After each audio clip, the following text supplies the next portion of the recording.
here today with our 2025 New Market Opportunity Bureau's technical meeting. So we gonna have our welcome by Larry Lofton.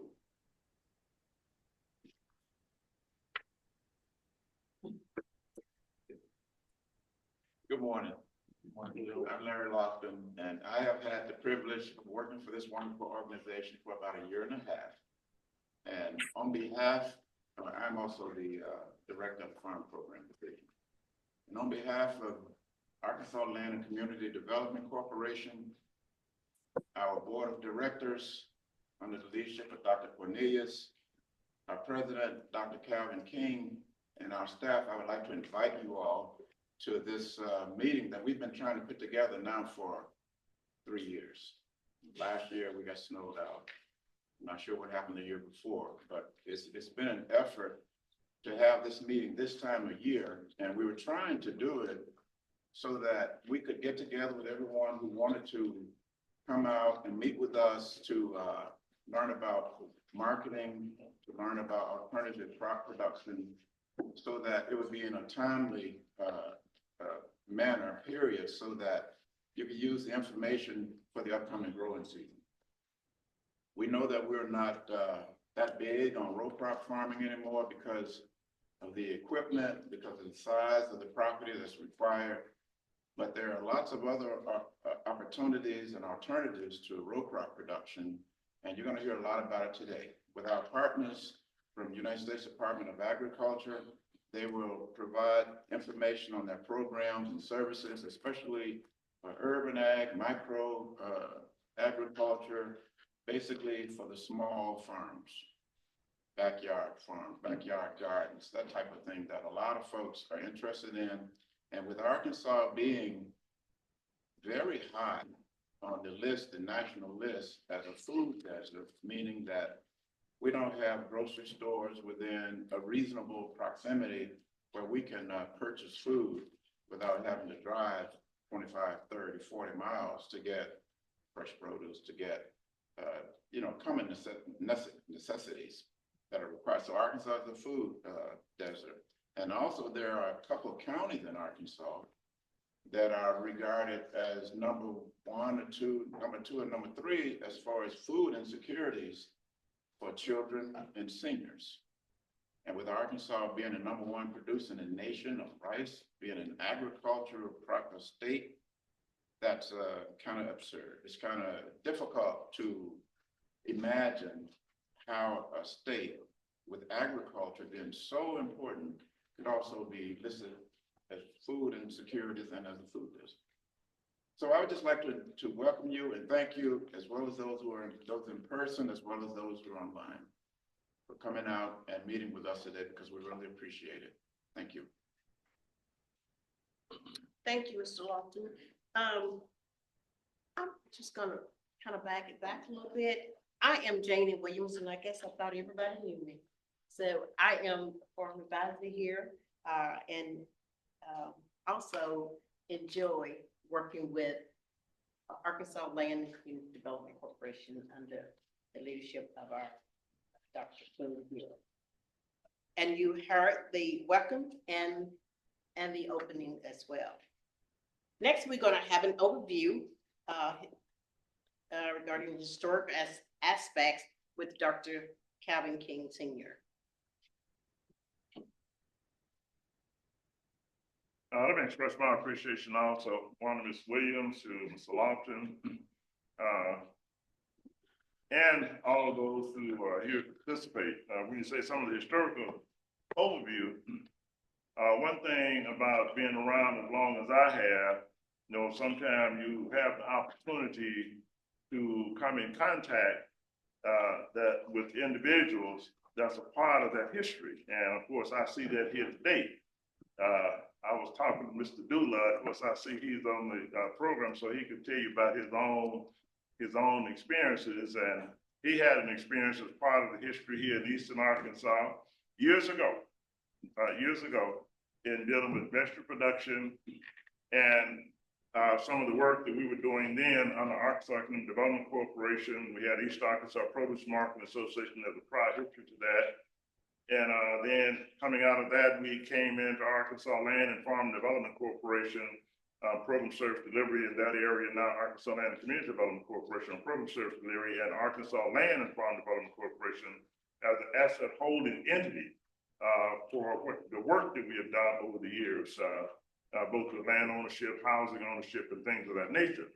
And the vegetable component of it, in dealing with vegetable producers, the history of it is that history goes back so many years, okay? And I was part of the history even as a child. As a child growing up, some of you may have also, if you would, oh no, I changed it. I'm looking at the age of some idiots here, so they probably was not. But some of those who may have seen, observed, and seen farmers, they were row crop farmers, but they were also vegetable producers. There were 5 cooperatives located in this area. There was one in Phillips County. There was one in Lee County. There was 2 in St. Francis County, and which was located in Forest City, and one in the area called Blackfish. Am I right, Dula? Because Dula was following and dealing with the trucks and stuff going down there doing the pickups. Am I right about that? You know about that too, right? So he was a part of some of this history with me. You know, when you see the name Dula, and what's so good about that, you know, Dula now have the second generation, his son. So that means, which is really, really crucial and important in these type of business enterprise and business ownership as it relates to land ownership, of beginning farmers, and dealing with the marketing aspect of which is so important when you're talking about these business enterprises. I don't care if it's vegetable production, row crop production, rice, soybeans, corn, wheat, whichever. There always has to be a marketing strategy and projection that is done as it relates to those crops, those crop enterprises you're producing, and what it's going to sell for, how much in projection, what your revenue is going to be based on what you're putting into it. So all that history was going back, even back into the 60s, the early 60s, where they were picking okra, peas, cucumbers. When we got into the business after I returned back from college and got into the business in the creation of East Arkansas Produce Marketing Association, later to become Arkansas Economic Development Corporation, on the right, Arkansas Economic Development Corporation behind this. And these entities sort of came out from Arkansas Land and Farm Development Corporation. But that history, we were the biggest buyers in Eastern Arkansas. We bought all the produce that was coming out from those 5 cooperatives. We were shipping out by trailer loads, vegetables, okra and peas, squash were the others. We introduced and bought into the area new production of crop enterprise opportunities, which was sweet potatoes. Believe it or not, Black farmers started with that production then. Although the biggest operators in Eastern Arkansas now, they're not Black, but they were Black then. What you do, look? One of those operators, second generation, still around now, that really went into dealing with that as a new crop enterprise, which was Harvey Williams Sr. Harvey Williams Sr., Ben Anthony, I can't think of the gentleman's name, was over in St. Francis County. They were also produced over in Phillips County, but they wanted to look at that and new type of crops that they would produce, and we changed the model on the type of squash that was being produced. We went from yellow crookneck squash to what's called straight neck. See, Dula, he found it here. You remember that, right? Dula, remember all this stuff. Now, somebody along with me, they went to the straight neck squash called Gold Bar, and that Gold Bar straight neck squash was equally as demanding in the supermarket as the crookneck squash was, but it was much easier to harvest. So even in dealing with the production and the farm enterprises and dealing with vegetable production, there was always, it was always evolving, and there was a need for certain changes. We changed the type of pea production that was taking place. Everybody knew about the purple hull pea, the regular purple hull pea, black-eyed purple hull pea, and we came in and bought into the marketplace what they call a purple head what was it? Knuckle crowd of purple pea. It was a bigger pea, had more weight, and was equally as demanding in the marketplace, which is basically in the northern market. But we were shipping to the northern market. That's where the volume was, where we could move a lot of produce. So what I'm saying is that this is not a new business for us. It is not a new, maybe another generation, but it is not a new type of business enterprise. And when you start to talk about vegetable production in Arkansas and Eastern Arkansas on a small scale basis, I picked a lot of cucumbers. I hated picking cucumbers. I could deal with okra, except for one factor. I didn't like okra because it itched too much. And so the best one for me to harvest was peas. Not too low to the ground, but I didn't like picking peas either. So that was a factor that came during that whole season and that time period. That was heat in the field. But I picked peas, picked squash. So yeah, it's not new. It's part of the history. And that market then, and part of history also, let me just say, part of the history was, and the reason that I started looking at that and looking at vegetable production, because I had picked so much and looked like we were getting so little for the crops that we were producing. Getting so little for the crops that we were producing, or it was not, we were not getting the benefit of what the market, of what it was paying. This is all true history. So the history is, it's not just the history of the Elaine ride and what it had to deal with and not getting fair market price and what they were getting for their crops and coming out and doing the Elaine ride. It also was happening in the 60s. In the 60s, African Americans, those cooperatives that existed in the area then, they were getting 8 cents a pound and 10 cents a pound. Probably about, I think the maximum was 10 cents a pound for okra. And in going through college and coming back, I said, this is something that's not quite right about this whole picture. And so I was fortunate enough, and Mr. John B. Clark took a risk on me to explore and do some research on the market and vegetable production in Arkansas and these cooperatives that exist and what they were receiving for their produce. I did that. Come to find out, based on the structure, that these cooperatives were selling into another cooperative, but that cooperative was getting 3, 4, 5, and more for the produce that they were buying at 10 cents a pound. And then they had these reserves, you know, which made it legal. They had these reserves out of the cooperatives that this money would go into. And so while the cooperative was struggling and not able to pay the debts that they had on those cooperatives, based on the 10 cents a pound and 8 cents a pound that they were receiving for their produce, we come to find out that those reserve accounts still belong to these black farmers and these cooperatives over here. Anyway, long story short, we were able to capture that money, going back in, notifying the company, and we were going to be operating independently as we would grade, package, and ship our own produce. And we were able to recapture those monies out of reserve that belonged to them and paid off then Farmers Home Administration debt. We paid off those debts. And when they were trying to deal with foreclosing on those cooperatives because of the delinquency of the debt. That's a true story. And that would happen with the cooperatives, African American cooperatives in this area. We paid the debt off. It had nothing to do with USDA. It had to do with the private sector, what was taking place, and the not knowing and understanding marketing and marketing strategies, then they were being taken advantage of.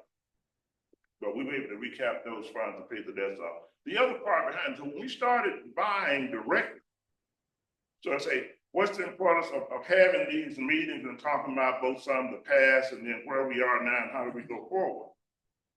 In doing that, I was a little young with a snapper, probably a little bit too smart mouth, JD too. You know how I can be sometimes. So in that whole process, we had this meeting. The room was packed. We had to create a situation with the bankers, because if we're gonna be buyers, we have to pay these folks. And what no farmer, and they didn't, true story, no farmer believed that this 22 22-year-old young man standing beside John B. Clark. They didn't care if John B. Clark and Thomas Vaughn was there. He said, I was the one that went to do the contract with. Those are my mentors, Thomas Vaughn and some others, okay? But anyway, in the whole process, we said, here's how we're gonna buy, and we're gonna do contract with each one of the cooperatives. But the contract will not have a set market price. Well, you should have heard the noise in the room behind that. I said, we're gonna pay based on what the market would be on that day. I mean, we're gonna study the market, we know what the average basis is about it. So if the market price is $1 a pound that day, less our administrative costs, then we're going to pay it down to the cooperatives, and the cooperative should take off of then what that administrative cost is, and the rest goes directly back to the producers. So we don't want to understand, we just want to know what you're going to pay us as far as what we're going to get paid. So they did not execute that type of contract with me. Well, now, they were smart. Thought I was knew enough about this. I picked up open peas and cucumbers and squash and all this stuff growing up on the farm. I said, okay, well, what kind of contract you want? They say the minimum we will take from you, if you're going to do this, we have to have 12 cents a pound. Oh, you really don't want to do that. That's a full price. They said, that's a processor price. They say, that's the only way we're going to do a contract. I said, well, okay. I gave each cooperative a contract at 12 cents a pound, and we became the buyers. And we were buying. Again, we were shipping out by truckload, 18 wheelers. When I say by truckload, 18 wheelers. That's how much produce was being produced in this area in between those 5 cooperatives, 3 days a week. Well, a couple times we shipped 2 truckloads, I think. Yeah, we did 2 truckloads in a run of a day because we had so much and had to get another truck in. Anyway, we did that. One of the greatest experiences of my life is that even when you're truthful and you're honest and you're trying to do the right thing, you can still end up in trouble. You can still end up in trouble. So we paid the 12 cents a pound. The season started off very great. So you have to have a marketing plan, a marketing strategy. And we were shipping out by the truckloads, and it was a bumper crops that year, particularly on the okra. Now that means that the organization, the marketing association, was making a lot of money because the opening price, you're talking about 80 cents a pound. I'm paying 12 cents, 80 cents a pound. So we would send checks out based on that 12 cents a pound, back out to the cooperatives. Co-ops kept 2 cents, growers still getting 10 cents. Well, actually, growers getting 80 cents when I was coming up, but they got 10 cents. Co-op kept 2 cents, growers getting 8 cents. One day, never will forget this guy's name. His name was Mr. Gibson. Some of you may have heard of Mr. Gibson out of St. Francis County. Smart guy. And he would always be at the cooperative every day by the time the truck was coming in. He told the driver that particular day he had a complaint. This is a true story, people. He had a complaint. This is history. He complained to the driver, that's some very good looking crops we shipping to y'all. It's a crying shame that y'all can't pay us no more than y'all paying us for these vegetables. Talking about 12 cents a pound. That's just highway robbery. I think at that point in time of that week we were going in, I don't think it was quite 80 cents a pound, it may have been like 75 cents a pound or whatever, but it was a heck of a lot more than 12 cents. And so the driver told him, say, no, y'all getting a lot more than that. And told him what the real price was. I've never been so scared in my life. They had an emergency meeting on me. An emergency meeting, all the cooperatives and the farmers were there, and the cooperative board members were there. And Mr. Clark, he had called Mr. Clark and said there had to be an emergency meeting with Calvin King because he'd taken all these folk money. I said, Mr. Clark, I got a legitimate contract. And this contract has been notarized according to all the cooperatives. 12 cents a pound, that's what they asked for. I said, you witnessed that, you witnessed it. He said, well, that's right. But they say you robbed them, because they come to find out the marketing association getting almost 80 cents a pound. They get 12 cents a pound. I said, that's right. He said, well, what's going on with the rest of the money? I said, it's on a reserve account. I put it in a reserve account, just like I set the formula up. the administrative fees, which was at 10 cents. We took that off, that goes to an account, remaining balance after 12 cents goes to a reserve account. He said, well, I'm glad to hear you say that. You know, I guess you'll be around and see another day. So had the meeting, explained it to him.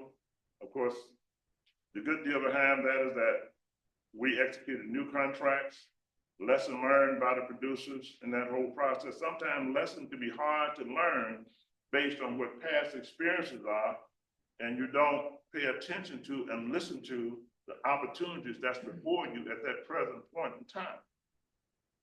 Because see, that was opportunity before them at that present point in time, but they had so long dealt with what the past had given them that they didn't deal with the new opportunity and what was taking place. So that's the history. That's a very true story that goes back, I won't say how many years, Doolittle, till our age then, man. So, but it goes back a lot of years. And I see a lot of faces that weren't even born then. So, but it goes back a lot of years. And so now we're here today. We're here today because there are new market opportunities and how people can do business. And hopefully the message is consistent, that it's not one that's just coming from Arkansas Land and Community Development Corporation, but it's also coming from Farm Service Agency, it's coming from Natural Resource Conservation Services. And why is that important? Because both those organizations have resources to offer to support this opportunity for those who so want to deal with this business enterprise, and it's a business. The operation of the business, the farming is a business type of operation. So micro-urban farmers, the market base behind that, and I don't know, do we have a state representative here to talk about the Department of Agriculture and the food bank? Mr. Monthany wasn't able to make it. Okay, do we have anyone else here that's from the Department of Agriculture, Arkansas Department of Agriculture? No. No, I guess we have to be on our own, Larry. Well, we know. We'll talk more in detail about that as we now understand it work, unless there have been some major changes from that perspective, how it works now, how it has worked in the past, how it is working very good for some. You may be supplying that market, I don't know, the food bank or food pantry areas on that. But we'll talk some about that. And people, I talked about that history, all which is a very, very true story. And getting us to the point as to where we are now, that hopefully we all can realize and understand what this can mean as an opportunity, and particularly with the restructuring within the context of who is a farmer and who can be a farmer now. That it's not 1,000 acres, it's not 500 acres, it's not 50 acres, it's not even 40 acres. That you could be talking about much smaller business enterprises. And when you calculate out the volume that could be produced from a hoop house and from 1 acre and from 2 acres, because back then, the point is this, look at history. Back then, when we were shipping out by 18-wheelers, they were micro farmers. They were small farmers on that acre. We raised cotton, we raised soybeans, we raised what they call a truck patch also. Truck patch is like what they call an urban farm now, but our truck patch was 3 or 4 acres, but what they would call a micro small farm. And we raised okra and all the other crops. But those 18-wheelers that was being filled up were not by no 100-acre farmer. They were by farmers that was producing on a half acre. By the time it took to pick a half-acre okra, to me it felt like we were picking 50-acre okra. But, you know, they were small producers, small acres. Some cases that was an acre if the labor force was there. But I tell you what, you take 2 people, you take 2 individuals, my brother and myself, and you plant a half an acre of okra. and see how long it take you to pick it. Getting up started early in the morning from can't. When I say to you can't see how, well, can, not can't, it's can. Till you can see when you get started, you know, and of course, finishing up to get ready to go to the regular field. And you'll see how long, you see how much labor force goes into a half an acre of okra, a half acre of peas, a cucumber, whichever it is. But, so we're talking about now small acreage. Those will be the opportunity to be supplied into the marketplace. And what JD and myself called back some years ago, we call them hubs, what would be hubs. So we're calling the food pantry as hub market opportunities if you have your certification and you're listed as a supplier by the food bank. So hopefully all of that will still be in place and continue to be in place and deal with local market supply, you know, to consumers. And most counties have food pantries that's supplied by the food banks. So people, I know I went over my time. James not saying nothing. I'm gonna stop at this point. And JD, you gonna help me out on this? Yeah. JD is next on the program, sir. Thank you. No, I'm good. Okay, thank you. We also gonna have more chairs up here. Somebody didn't set it up for USDA. I'll get one. Yeah. Mike, could you bring that chair, please, sir? Thank you. Thank you, Dr. King, for the historical aspect of the program today. And I just want to extend our mission. Our ALCDC mission is helping local farmers we serve meet growing consumers' demands for local produce and gain access to larger wholesale markets over the long term. So we're gonna ask JD Davis to come up, and he's gonna speak more on the meeting, marketing and corporate part of the side of.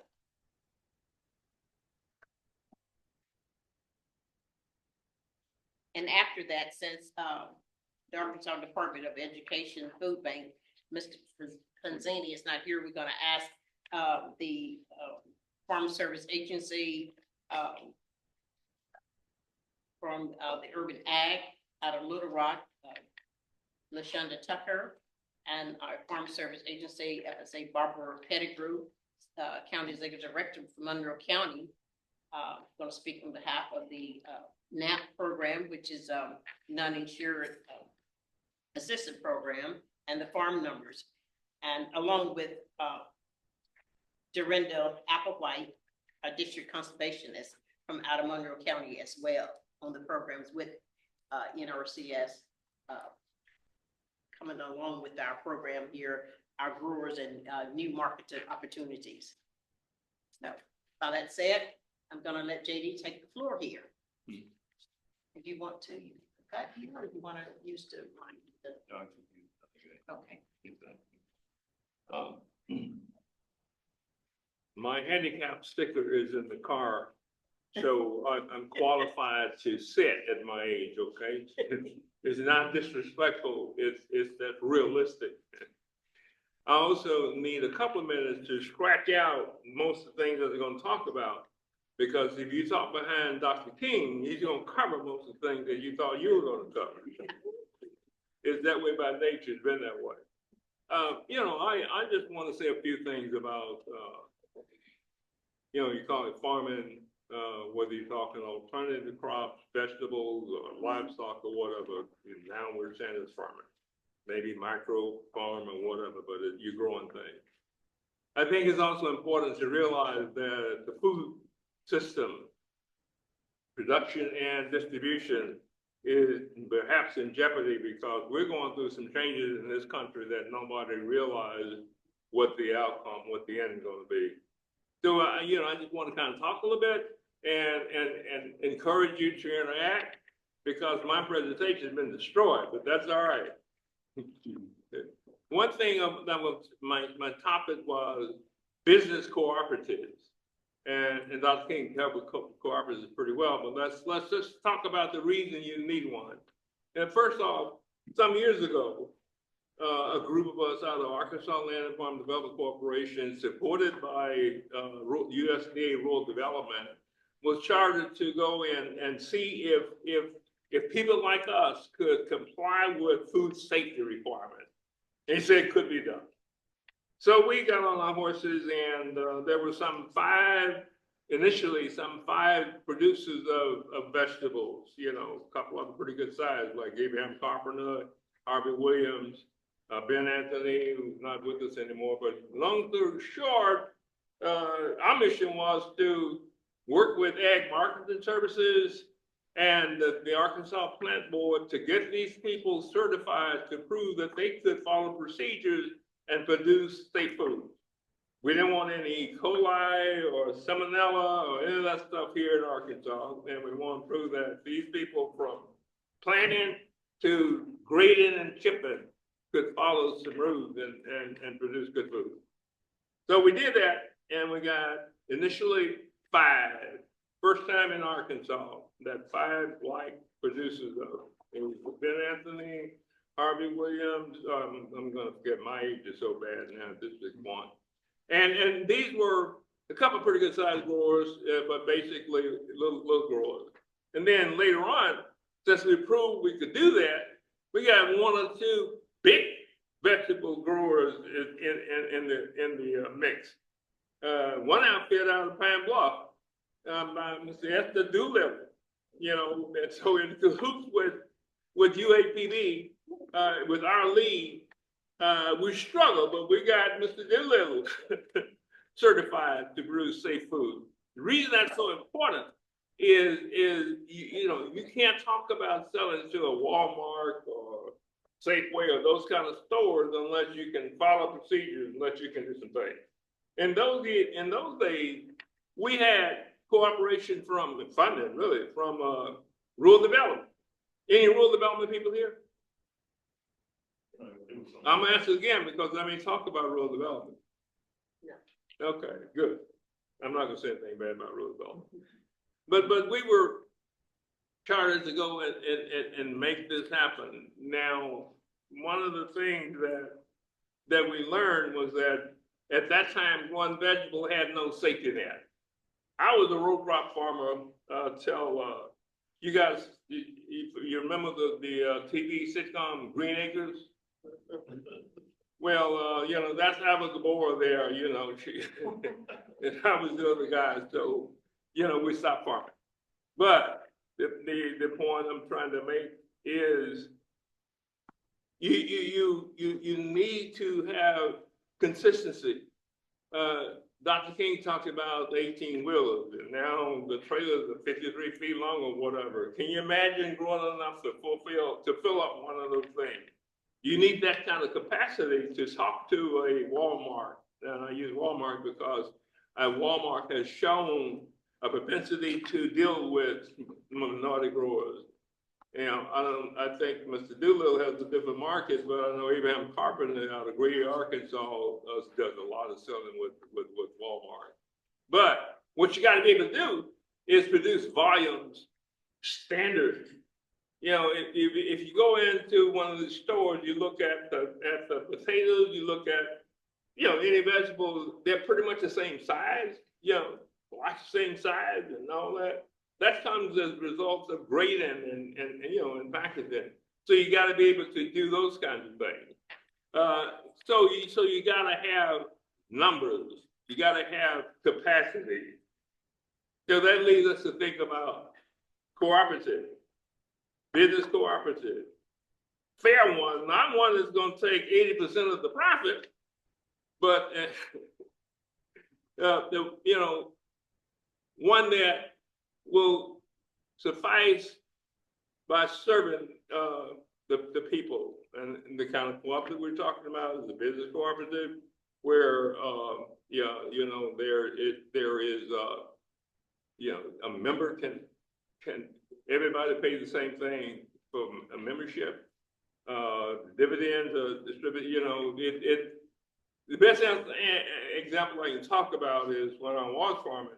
there was a St. Francis County co-op here in St. Francis County in Forest City to supply the row crop farmers. Somebody paid me to join that, gave $1, but the way it operated was at the end of the year, you get a dividend as a function of what you had spent in that store. Yeah, I'm not suggesting that we form that kind of a quorum, but I believe that we have to have some sort of a business entity if we're really going to launch a serious vegetable producing capacity in East Central Arkansas. The market it has to be developed. We call it new markets. We believe, we're optimistic enough that if we get a co-op, get enough people with enough capacity, that we can make that happen. We believe, we know that we can do the food safety thing. We know that we can do the grading, the packing and all that. We know we can do that. And some of us, you know, have excellent salesmanship ability. They talk a lot, but they know what they're talking about most of the time.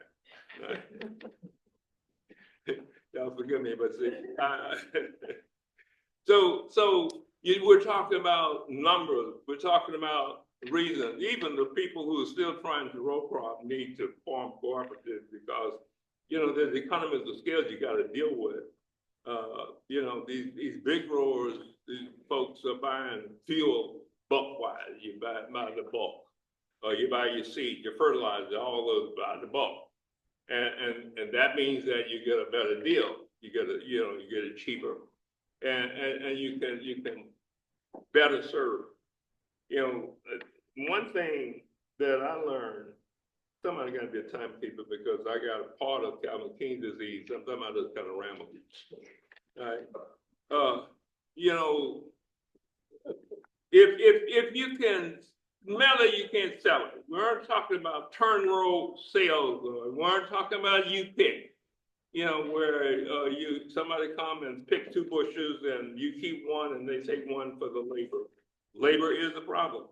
I'm gonna hop to that. The co-op will help solve the labor problem. The people that are really still in the business and doing well are people like Mr. Doolittle and Harvey Williams' son and Abraham Carpenter.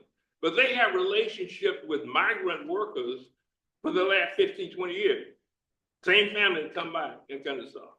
Well, it's because the size of the operation and what they have established with these people. We believe that we can form a co-op and meet the requirements for migrant workers. You know, I hope to be documented, but you know, otherwise the man may find us, all right? But we feel that we can do that and have the capacity to be a big grower, you know, the co-op, you know, and it's equal participation, you know, and it's open membership. All you have to do is live by the rules of the co-op, keep your nose clean, no espionage, and none of that funny stuff. But I know we can do that. We can't seem to get the timing right. Like right now, we should be talking to people who are interested in growing vegetables, whether it's a truck patch, a garden, or a small farm.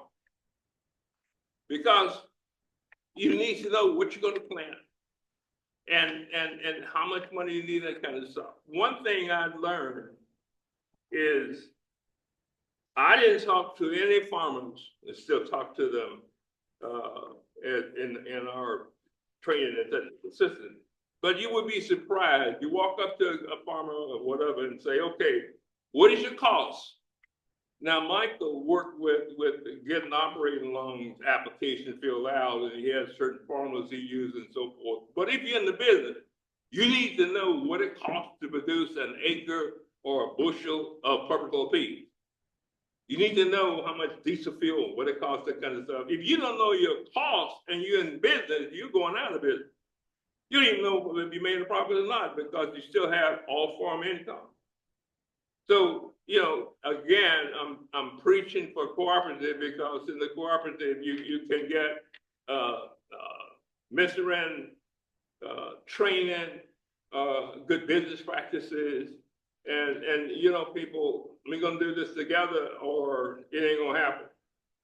You know, I mean, you can have a big garden, you know, we, this last year, with an equip, from NRCS, we erected a large greenhouse. In fact, some of us work harder than others, but we got it going. And discover that as Captain said, I couldn't keep up with the peas. I couldn't pick them fast. I couldn't stay in pace with them. But you know, it's a small, you know, probably less than 2 acres. But those kind of things can really produce large volumes of things. So we need to be able to get enough people, growers, to have that kind of volume to entertain the presence of a Walmart or whatever. Now, Mr. Dillon, you owe me a little bit because if I get wrong, you got to help me out because, you know, I mean, we didn't charge you for getting that certification down there, all right? We all working together. Some of the things that I did a little research. I'm not gonna bore you with that. A few years ago, I called rural development to see if they supported the business cooperative, and I was told no. But when Larry forced me to come on this program, I did a little research again. I called rural development, and on their website, there are all kinds of information. They are promising support and all. And you know, you don't usually think of rural development when you're talking about farming. You know, but there's a lot of I tried to say allegations. There's a lot of information that say that rural development will support business cooperative. Now, support sometimes does not mean money. It means that sometimes it means advice. Sometimes it means I help you with your business plan. Sometimes I help you with the market. Because without a market, you know, you ain't going nowhere. So I'm going to repeat myself a little bit. Right now, if we were ready, we should be planning what crops are going to grow, because the experience Dr. King is going to tell you that we need to use the same kind of seed. We need to have the same procedures. We need to have a graded pack out house. You got to have standardization. It has to look, you know, you don't go to Food Saver or Walmart or Ralph's or whatever and look at the squash, whether it's straight neck or crooked neck or whatever, but what's in that package is the same size, pretty much so. So, you know, and at my age, you know, if I could steal another 20 years, I would also want to do a cannery, because a lot of your produce is not going to meet the standards, but you know, you don't want to just throw it away.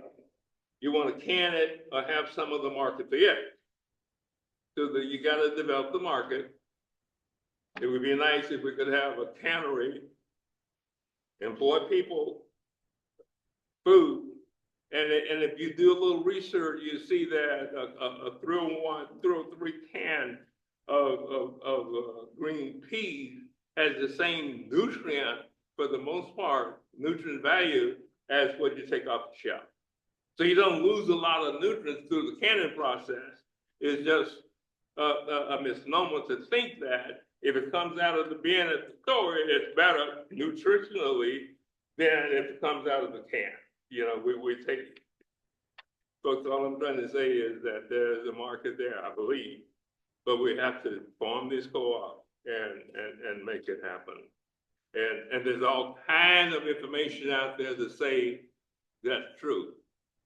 You can do a Google, you can go to Rural Development's website, and everybody is saying the business structure for small farmers is a business cooperative. A business cooperative, because you got to be big in numbers or, you know, capacity, or nobody's gonna pull with you. You know, I mean, I wouldn't drive my wife's truck to Pine Bluff if Mr. Doolittle did not have the capacity to sell her 5 bushels of peas. By the way, inside joke, she kept asking me, is Mr. Doolittle gonna be at the meeting? Because she helped get his certification when we were there. And so, yes, Rosie, Mr. Doolittle is here, and yes, he owes you some peas, So, what else I need to say? There are some downside risks, but they're minimal compared to the upside.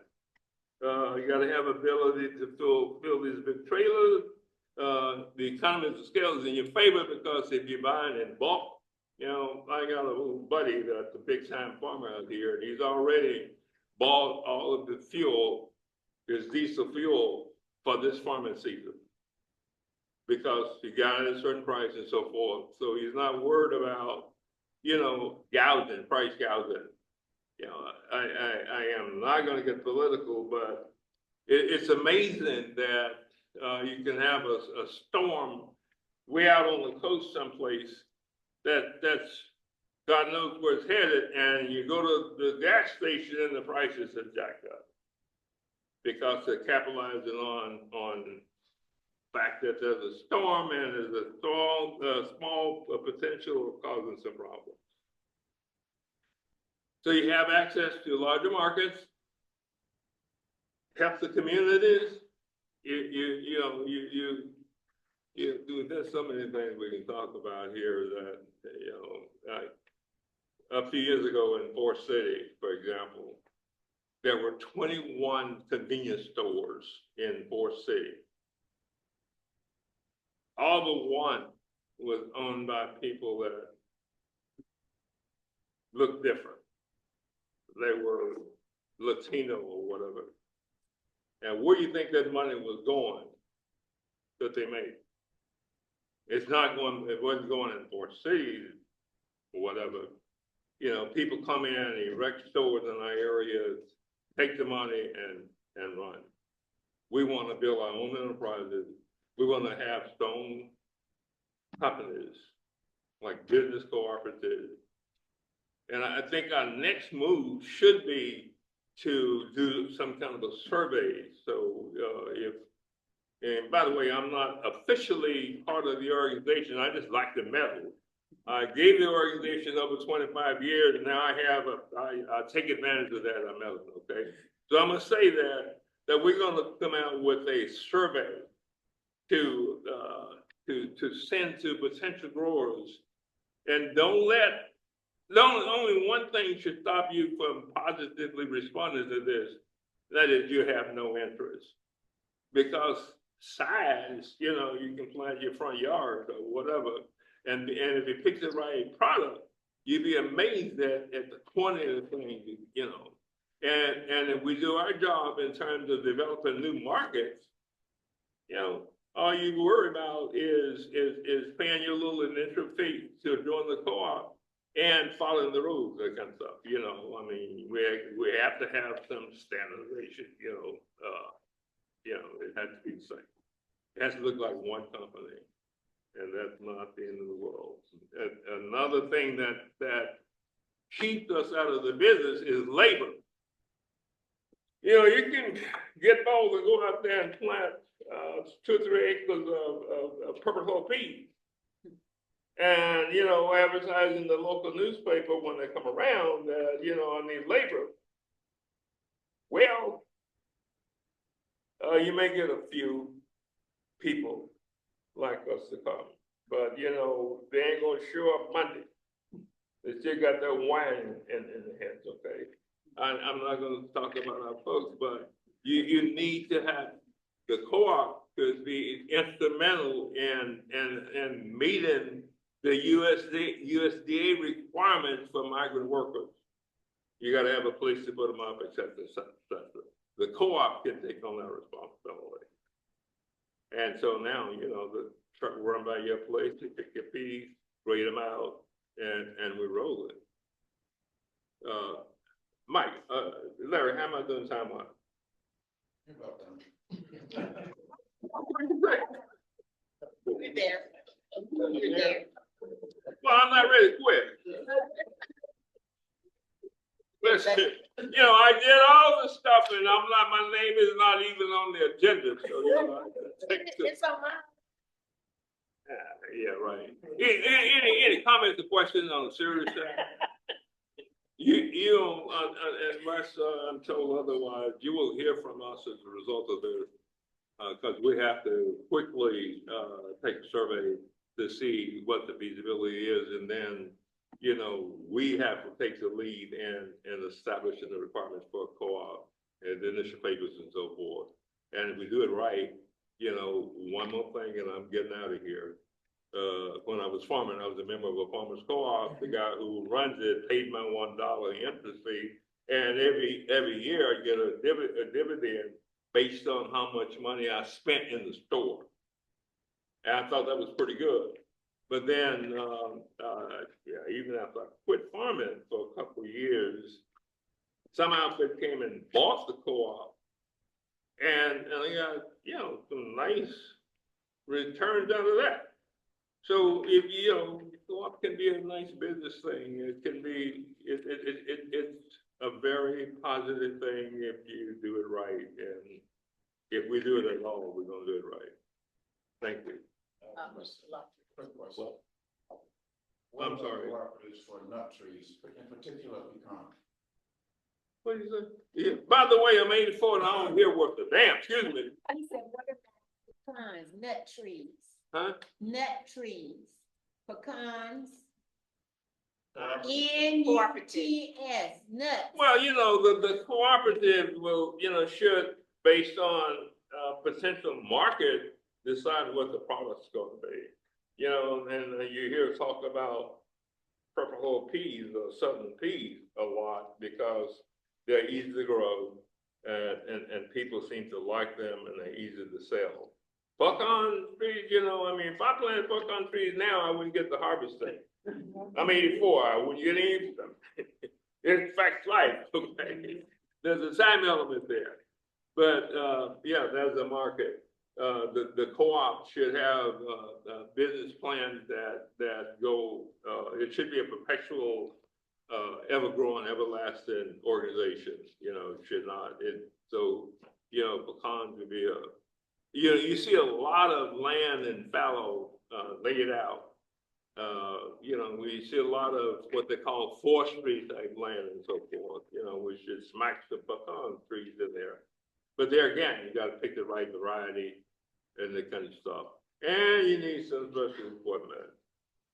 Now, I don't think I hit on the equipment when I'm talking about the vegetables and so forth, but one of the things to offset some of the labor requirements is machinery. We did a little research and discovered that, help me out, Mr. Doolittle, I don't know if you know this or not, but you can get a mechanical harvester for, you know, not all that expensive, but it has no downside. I'm talking about harvesting peas. The downside is like peas, you get 2 or 3 pickings on one crop. But if you run that mechanical harvester through there, you get 1. Because by the way it's operated, there's nothing else left that's going to continue to bloom and germinate the peas. Anything else? I think y'all. Someone on the Someone wants to know how you become online. someone wants to know how you become a part of a co-op for small scale farmers. What do you say? How would you become a co-op as a small scale farmer? You become a member of a co-op. Yeah, somebody has to form a co-op in your area, and then you know it's open-ended in terms of the number of members. The co-op will have a board and determine what the initial fee is like. I told you the one in St. Francis County was $1. So the difficulty, if you want to call it difficulty, is getting people to go ahead and establish it. There are all kind of literature out there on how to start a co-op. And once you do that, you're off and rolling. So the best answer I can give you is the entry requirements are, it's open and you're a member forever. As long as you follow the rules of the co-op. Now, you can't, if you agree to grow okra in the co-op, then you should sell your okra through the co-op, not someplace else, unless the co-op cannot accommodate that. Anything else? Anybody? Okay. Well, thank you, Mr. Davis. I'll send you a bill. Okay, I sent it to Doc. All right, well, thank you. Thank you for, Mr. Davis, it's covered a marketing and corporate side of the. What are you trying to say? If me and Calvin speak, nobody else can have to say anything? That's right. You're a smart man, Mr. Davis. Okay. All right, so I just want you all to know that the program, it's to change, rearrange, however, we're gonna go on so we can, kind of keep on straight time here. All right, I'm gonna ask, the Farm Service Agency and NRCS, staff to come up, representatives. And, so I'm gonna ask them to speak on what they're gonna be speaking on. And you all could ask questions after they finish.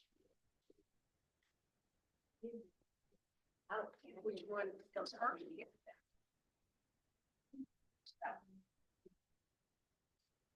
Dorinda, you got, you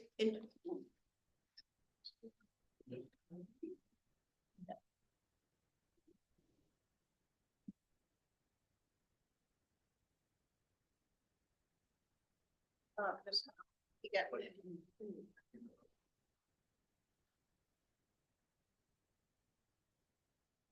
All right, there's a mic here, excuse me.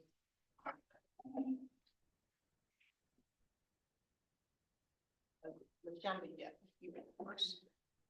Okay, so, well, either, it doesn't matter which one, things should go in that order. Okay. Good morning. I am LaShonda Tucker. I am Pulaski County Executive Director with Urban Ag Initiative. And this morning I was going to speak about micro-urban farming, but Mr. King and Mr. Davis kind of touched on all of that this morning when it comes to micro-urban farming and urban farming. So micro-farming, of course, is on a small scale farming for urban farmers. And that can consist of an acre or less.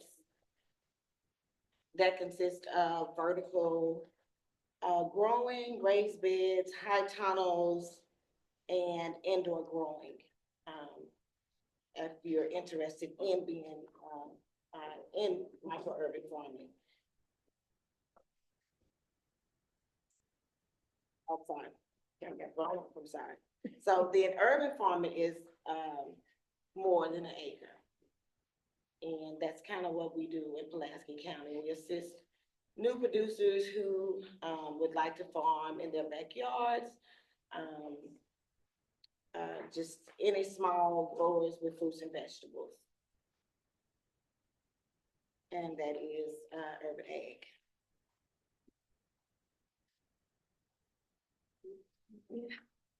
I'm Barbara Pettigrew, and I'm the CED in Monroe County, Clarendon office. And I appreciate the opportunity to meet with everybody today.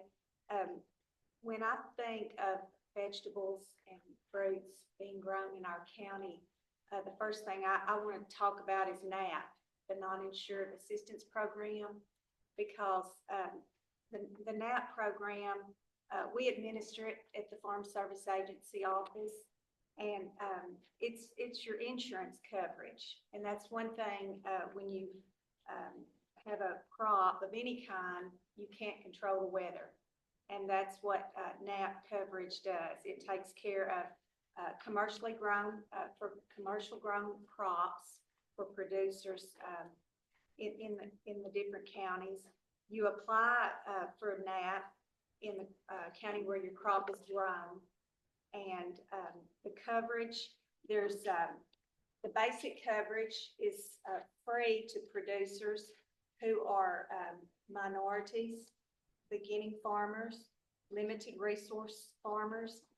And, so I've brought, several fact sheets, to pass out to anybody who doesn't have NAP coverage, who may be interested in purchasing it. And I'm gonna leave these here, on the table so anybody can pick those up, or I can give them to you. And so, but I appreciate the opportunity to come out today and meet with everybody. It's nice to see you. And let me just say, if you are interested in fruits and vegetables, we do encourage our urban farmers to sign up for NAP. There could potentially be a payment. It's not guaranteed, but I do think it's a good program for urban producers to sign up for NAP, as well as, we have the micro loan as well for urban producers to, apply for. Deadline for signing up for that.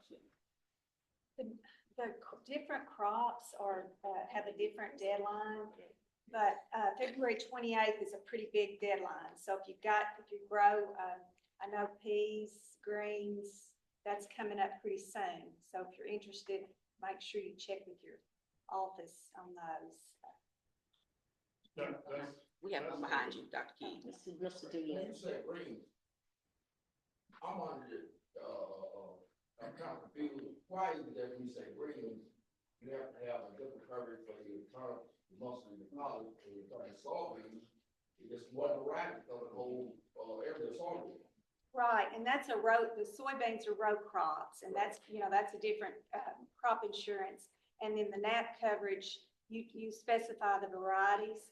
And, I would recommend when you're purchasing your NAP, if you don't know what type, go ahead and list everything that you might grow with NAP, because that way, when you get ready to plant, then you'll be covered. That's what we try to get our producers to do. What is the cost for a crop? Well, depending on your, okay, for minority farmers, that basic coverage is free. And there's a form that you just, fill out, and then, your application, then you can list all the crops. Now, if you do the buy-up, it's based on the crops and how much you grow and all that, and the computer figures that, so I couldn't quote you a price on the buy-up coverage.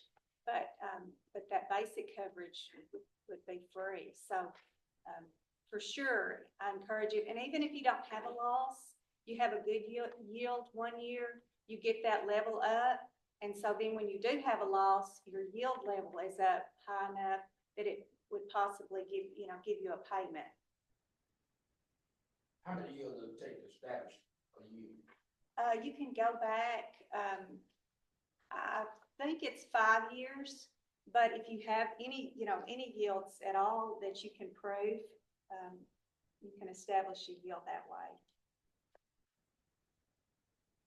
I'm sorry. I don't know if it still exists, but when I was farming, row crop farming, if they, and I'm not talking disasters, I'm just talking about normal production. If the market drops so far, then the government would consider loan deficiency payment to help free up some of that loss between your actual and what the market should have been or whatever. One of the things that when we were doing the certification and so forth with rural development, we tried to get through was some kind of a safety net for alternative crops, safety net for, vegetable growers. If market drop, you guys throw in a few bucks and offset that delta. Is anything like that considered? The last time that the prices were low and we did an LDP, to my knowledge, they weren't available to vegetables or fruits and vegetables.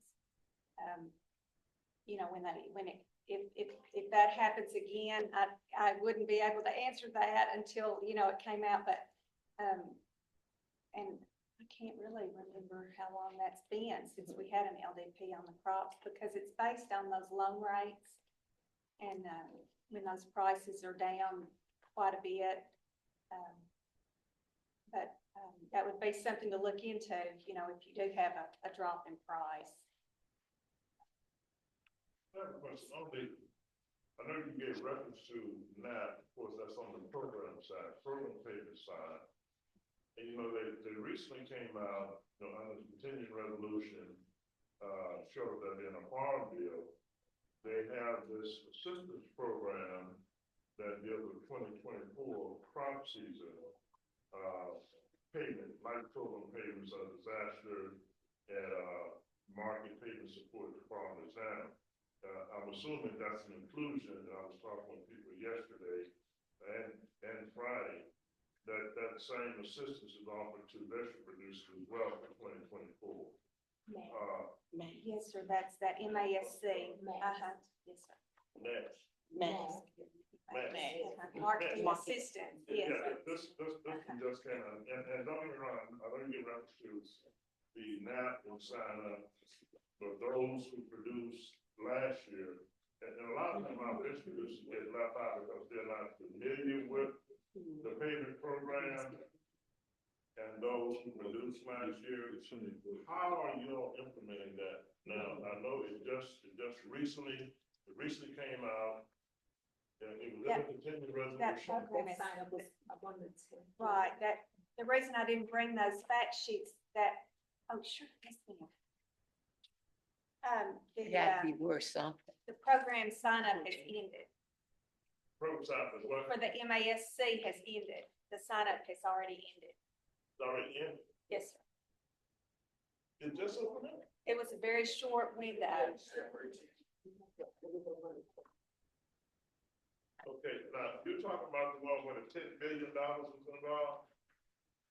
Now, I don't know about, it Yeah, wasn't this is. Well, I pulled it up yesterday, and as I understood it, I know there was one under Inflation Reduction Act on the delinquent bar with FSA. Oh, yeah, okay, And, this other one, because the continued resolution was just passed in January. It was just passed just prior to January 20th. So if I'm mistaken, that continued resolution, all these payments, and the people I talked with last week and this week, under continued resolution. Good morning. I think it's good morning. I'm gonna help you out. I'm not sure. Yeah, I'm Iman Woods. I'm the acting state executive director for Farm Service Agency here in Arkansas. I'm also deputy state executive director. And I was a kid in those meetings when he was robbing us. We had 5 acres of over in St. Francis County. So I know all about that.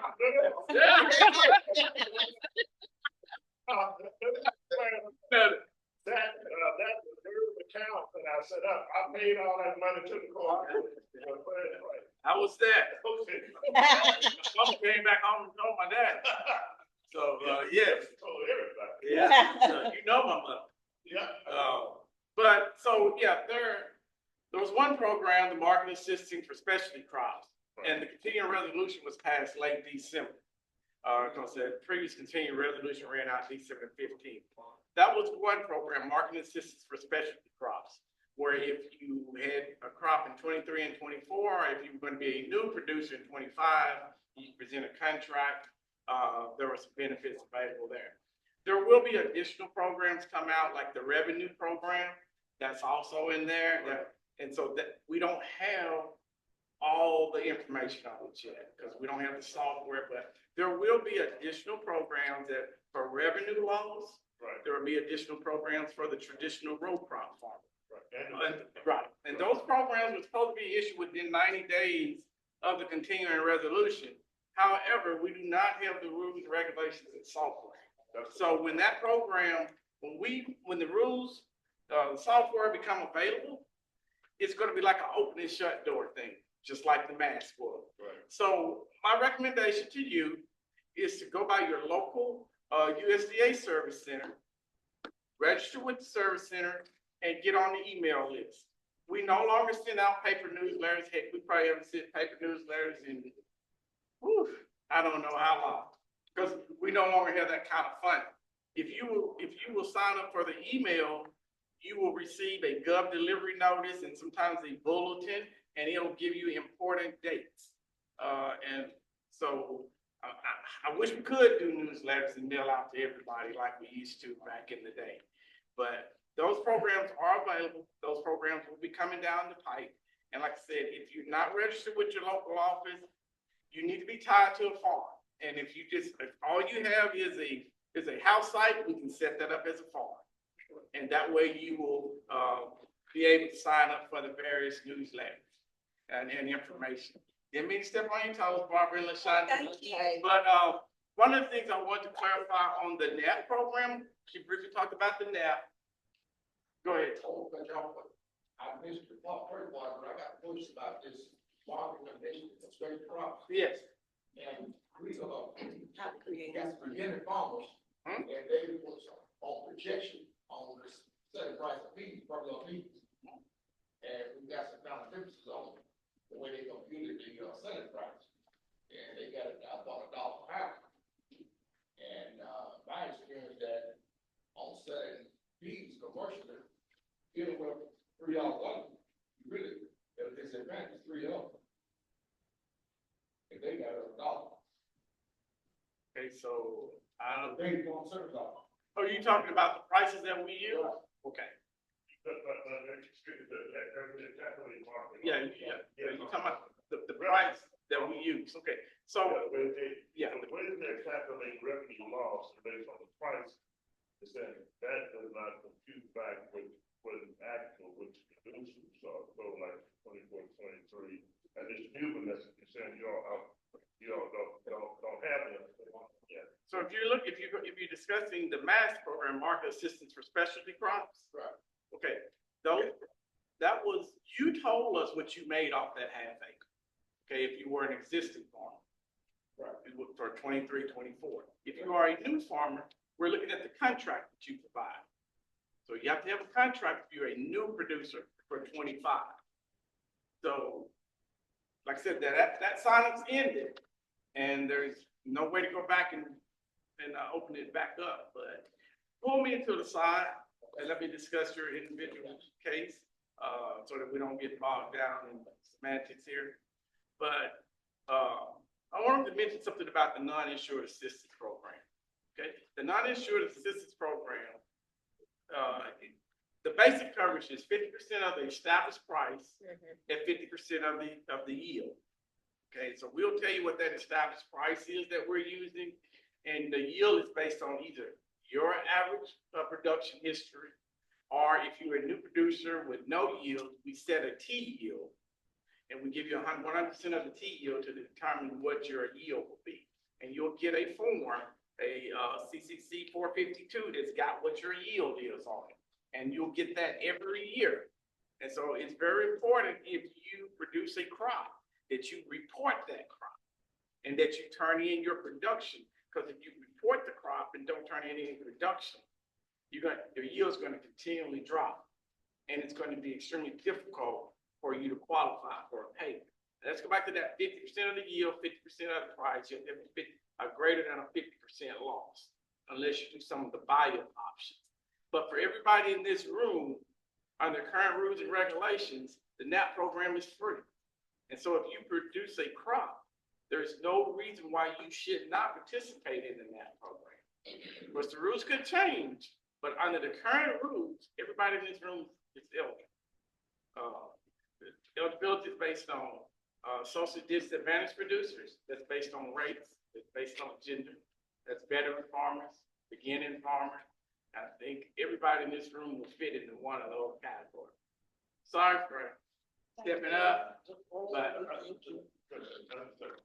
this is very helpful. We're going to be sending an e-letter out and some other things we got. Just going to, again, we have to go through and check and see what's coming up. I wasn't trying to make it difficult for you. I just want to make sure the people know that this is long as time sensitive, which is just, you said, even the new one is coming up. it's gonna be time sensitive. The other one, that came out, most of our producers didn't even know, they didn't know about it. And they didn't go in to sign up to get payment for it on that on the marketing piece. They know about the NAP, sign up for the NAP, but the other program service required for the urban farmers and the small ones. And I don't know, we've been just sort of wrestling with it. How do we really get them to the table to understand how important it is to clearly understand FSA's program side and making sure that information is at the local office? And that's what's been challenging for us with our vegetable producers. So they understand the finance side, I need a loan. Right. You know, but that, program and how the program payments come and look like, you know, from talking to some of the other ag people, commercial ag folks, there's probably going to be some on top of even that 10 billion, well, actually total, I think it's up to 31 billion total together. That's going to be a different layer and different type of payments, that's going to come through. So, and I do understand the FSA doesn't do sending the letters out and everything else no more. And, you know, the girls need to understand it doesn't work that way. You got to get into the office, you got to call them. You got to absolutely have to do that now. Dr. King, Yes. you're making some good points, but have you clarified all of this with Mr. Moss? Oh, no, we're not gonna go down that road. I don't do politics. We're not gonna do that road. That's the point. Yeah. I'm a non-political person. We can't open that can. We are solely a non-profit, non-partisan organization. I just said that all the US people, we're non-partisan organization. So we don't politicize. But, you know, I'm just dealing with, I'm dealing with legislation. That's all, you know, from that perspective. So this is just the legislative part, and that is part of our activity, going back, doing the research and reading and seeing, this is what's out, this is what's on the table, these are the possibilities that might get through. We are looking at those pieces now. And this happened to be one that just got through, and it's just sort of hitting the table. And the other layers that will be coming through and how those payments are going to be made. So I just want to mention that here because that's a major part. So when you start talking about revenue and income, it's very important for these producers, even the urban producers, small producers. Yeah. One of the things we try not to get the cart before the horse until our offices get the rules and regulations. We try not to put anything out there. But one of the things, how you can become more aware of programs through organizations like this. And we have partnership organizations that we have outreach agreements with, and that we are, and stand up, please, Cheryl Massey. Cheryl Massey is our communications and outreach. Oh, she worked with us. Yeah. So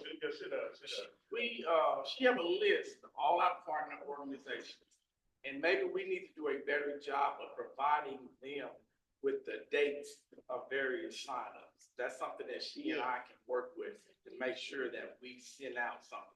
And I know that mass program, you know, it ticked me off because it was a very short window. It was very, very It short. opened up and closed so quick. And the one right now that's getting ready to open up, it's gonna be the same way. Same way because of the mandate, the time period to get the payments out. But we'll get something to that. And like I said, I'm a benefactor of the co-op. I went to college on Okra and peas. You know, there were 7 of us, and we had like 5 to 10 acres, depending on. That's a lot of. And man, you know, we was coming every day. I understand. Yeah, and on the days we didn't go to the Okra shed, we went to the teacher. Yeah. I'm sorry to take you all this time, man, but I'll be around. Ask any questions.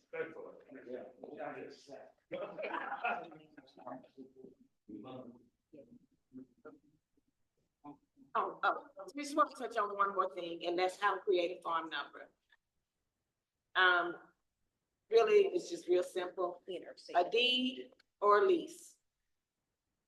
And you just contact your local FSA office, let them know that you want to create a farm number, and they can carve your farm number out in your backyard, on the side of the house, wherever you would like that farm number created. We we can assist. And that will get you started in the door with FSA programs as well as with NRCS with your farm number. Is there anything online, questions online for FSA? They want to know, contact information, your Your Contact. contact For information, Pulaski County or both, you can do both. Pulaski County, 501-301-3015, and that is with Veronica Edwards, and 501-301-3020,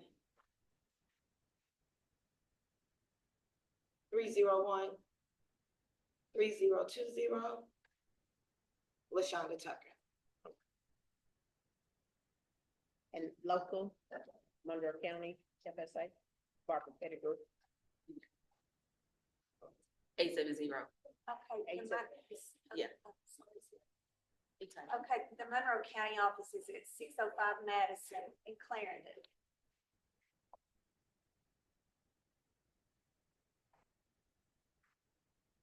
And we're a service center, and NRCS and Farm Service Agency are co-located, so both there.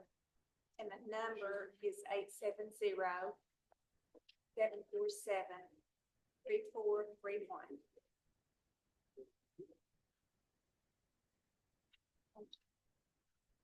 So greetings, I'm Dorinda Applewhite. It's nice to see you all today.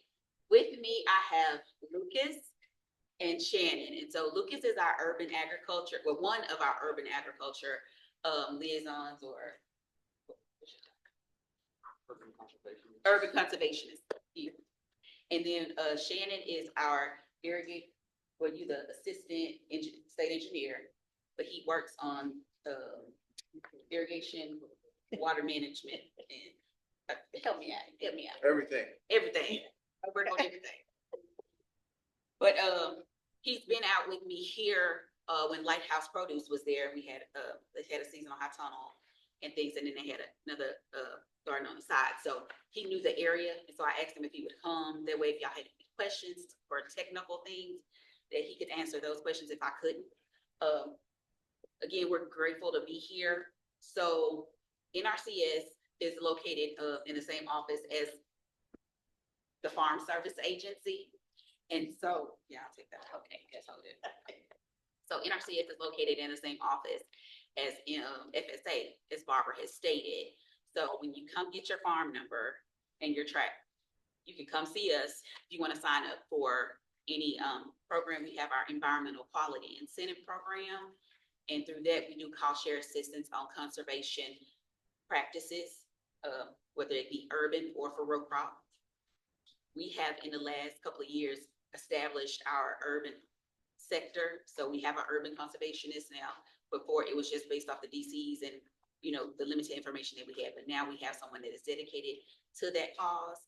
And so if you need anything for that, we can definitely call Lucas or any of the other cohorts that he has, and they can assist us with that. We have the conservation stewardship program, and you can also be an urban farmer and receive cost share assistance with that program. It's for 5 years. You have to do certain enhancements, and you can do practices with that program as well. So That's it too. So do you have any questions for me? Do you have any questions or concerns? Any from the audience? It's on. You're maybe turn it up and do it all. Well, good morning. My name is Lucas. I am the urban conservationist for the field staff in the South area in Arkansas. I'm based out of Hope, Arkansas, and we started this initiative of urban conservation in Arkansas a couple of years ago now. And our purpose in this role has been to initiate a process with reviewing our scenarios of our practices, so we can downsize our units of measurement of our practices. The practices that we usually implement are at a greater scale for cropping are measured per unit, that each unit quantifies as 5 acres or plus, or by the acre. So we have been trying to review these measurements and downsize them to square footage, so we can take into account smaller producers. And into that measure, we have been implementing more practices that pertain more to smaller producers, like low tunnels, raised or elevated beds for individuals that do not have equipment or have some discapacities health-wise and cannot bend over to work on the ground, or don't have access to water because they live either too far away from the road and it's too expensive to put out a water line, don't have a well or don't have a pond. If they can capture water from the rain, from any surface, roof surface that they have in their farm, that could help them supplement the water that they need for their small production units. And this, listening to this gentleman here talk and about the cooperative movement that you guys are trying to push here, which is a really good thing to do. Small production units in agriculture usually relate to more intensive production, more intensive attention to their crop. So hopefully these practices with the group of a cooperative area can help increase the production of food in this established area. So when it comes down to that, we try to help with sustainability and build resilience. Now we have these price hikes.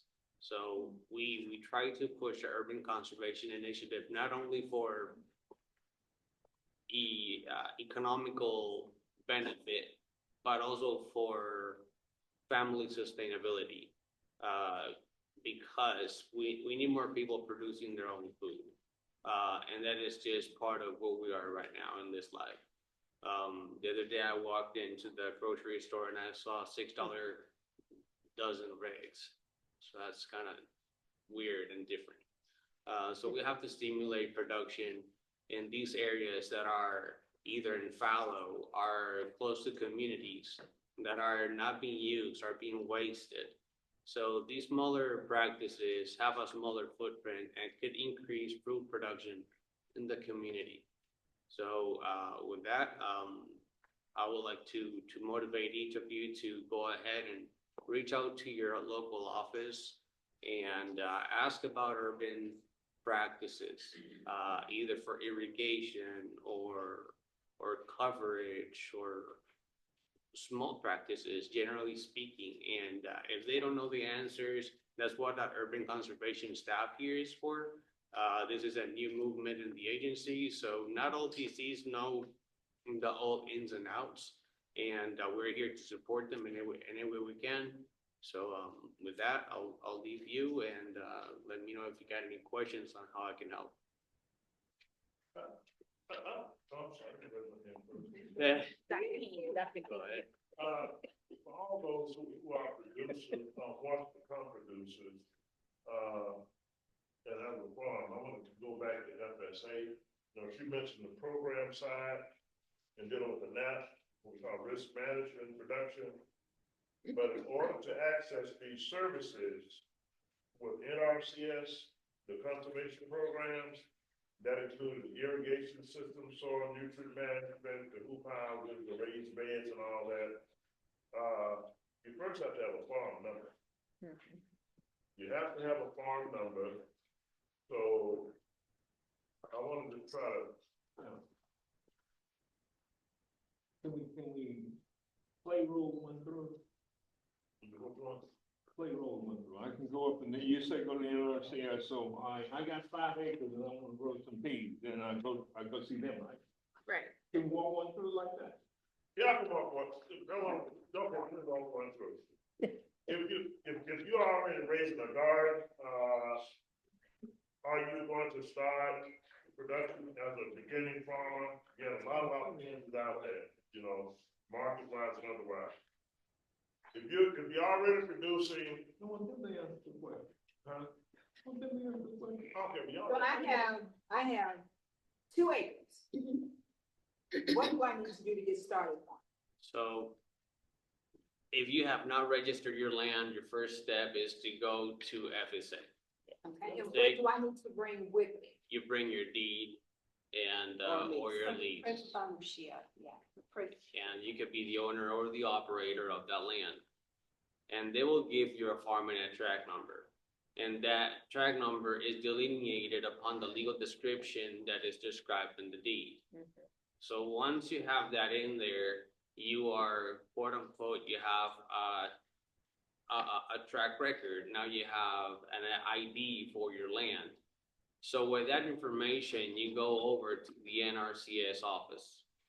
And over there you say, hey, I want to apply for one of your programs. What can you offer? And we're going to start asking questions. What are you looking for? What do you do? Et cetera, et cetera. So we'll give you an application, and if you don't understand the application, we'll sit down and fill it out with you. What are your interests? What are you growing? What are your deficiencies? What is it that you don't have? What are your problems? What are your natural concerns? Do you have excess water? Do you got drought? Do you got excess erosion? So that way we can tailor our practices, our conservation practices to address these resource concerns. Yes, sir. So do I go with the NRCS first? No, sir. FSA FSA first. first. To determine whether my land is wetland. So that is part of the process when you fill out and register your land. I described it a little bit too simple, but they're gonna give you a certain packet of documents to fill out. And one of those forms is the highly erodible land and the wetland determination form. So we want you to determine. We do the technical inspection, but the They have form to is filled out by an FSA. So you do your paperwork first, and then they will send it over to NRCS to complete the land verification process for the wetland determination. The district conservationists don't do it in-house. We send it to our soil scientists. So it's a couple of steps that you gotta go through to get it done.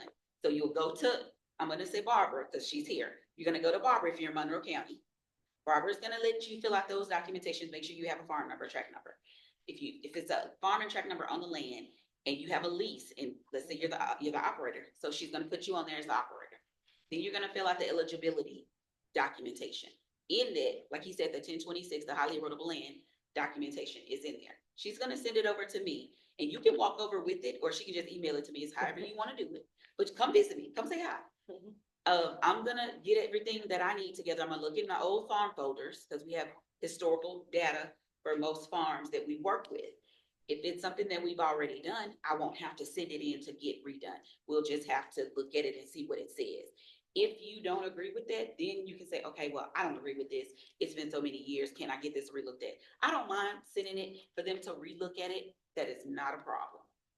But if we already have the data, I print it off, give you a copy. I give her a copy, and then you'll have your answer. I don't know if it'll be wetland or not, but depending on the file, let's say it's not. So you go ahead, you can do whatever you want to do. You sign up with me to get into some of our programs. Now, let's say it's something you want to do that NRCS cannot help you with. Like, we don't have that practice.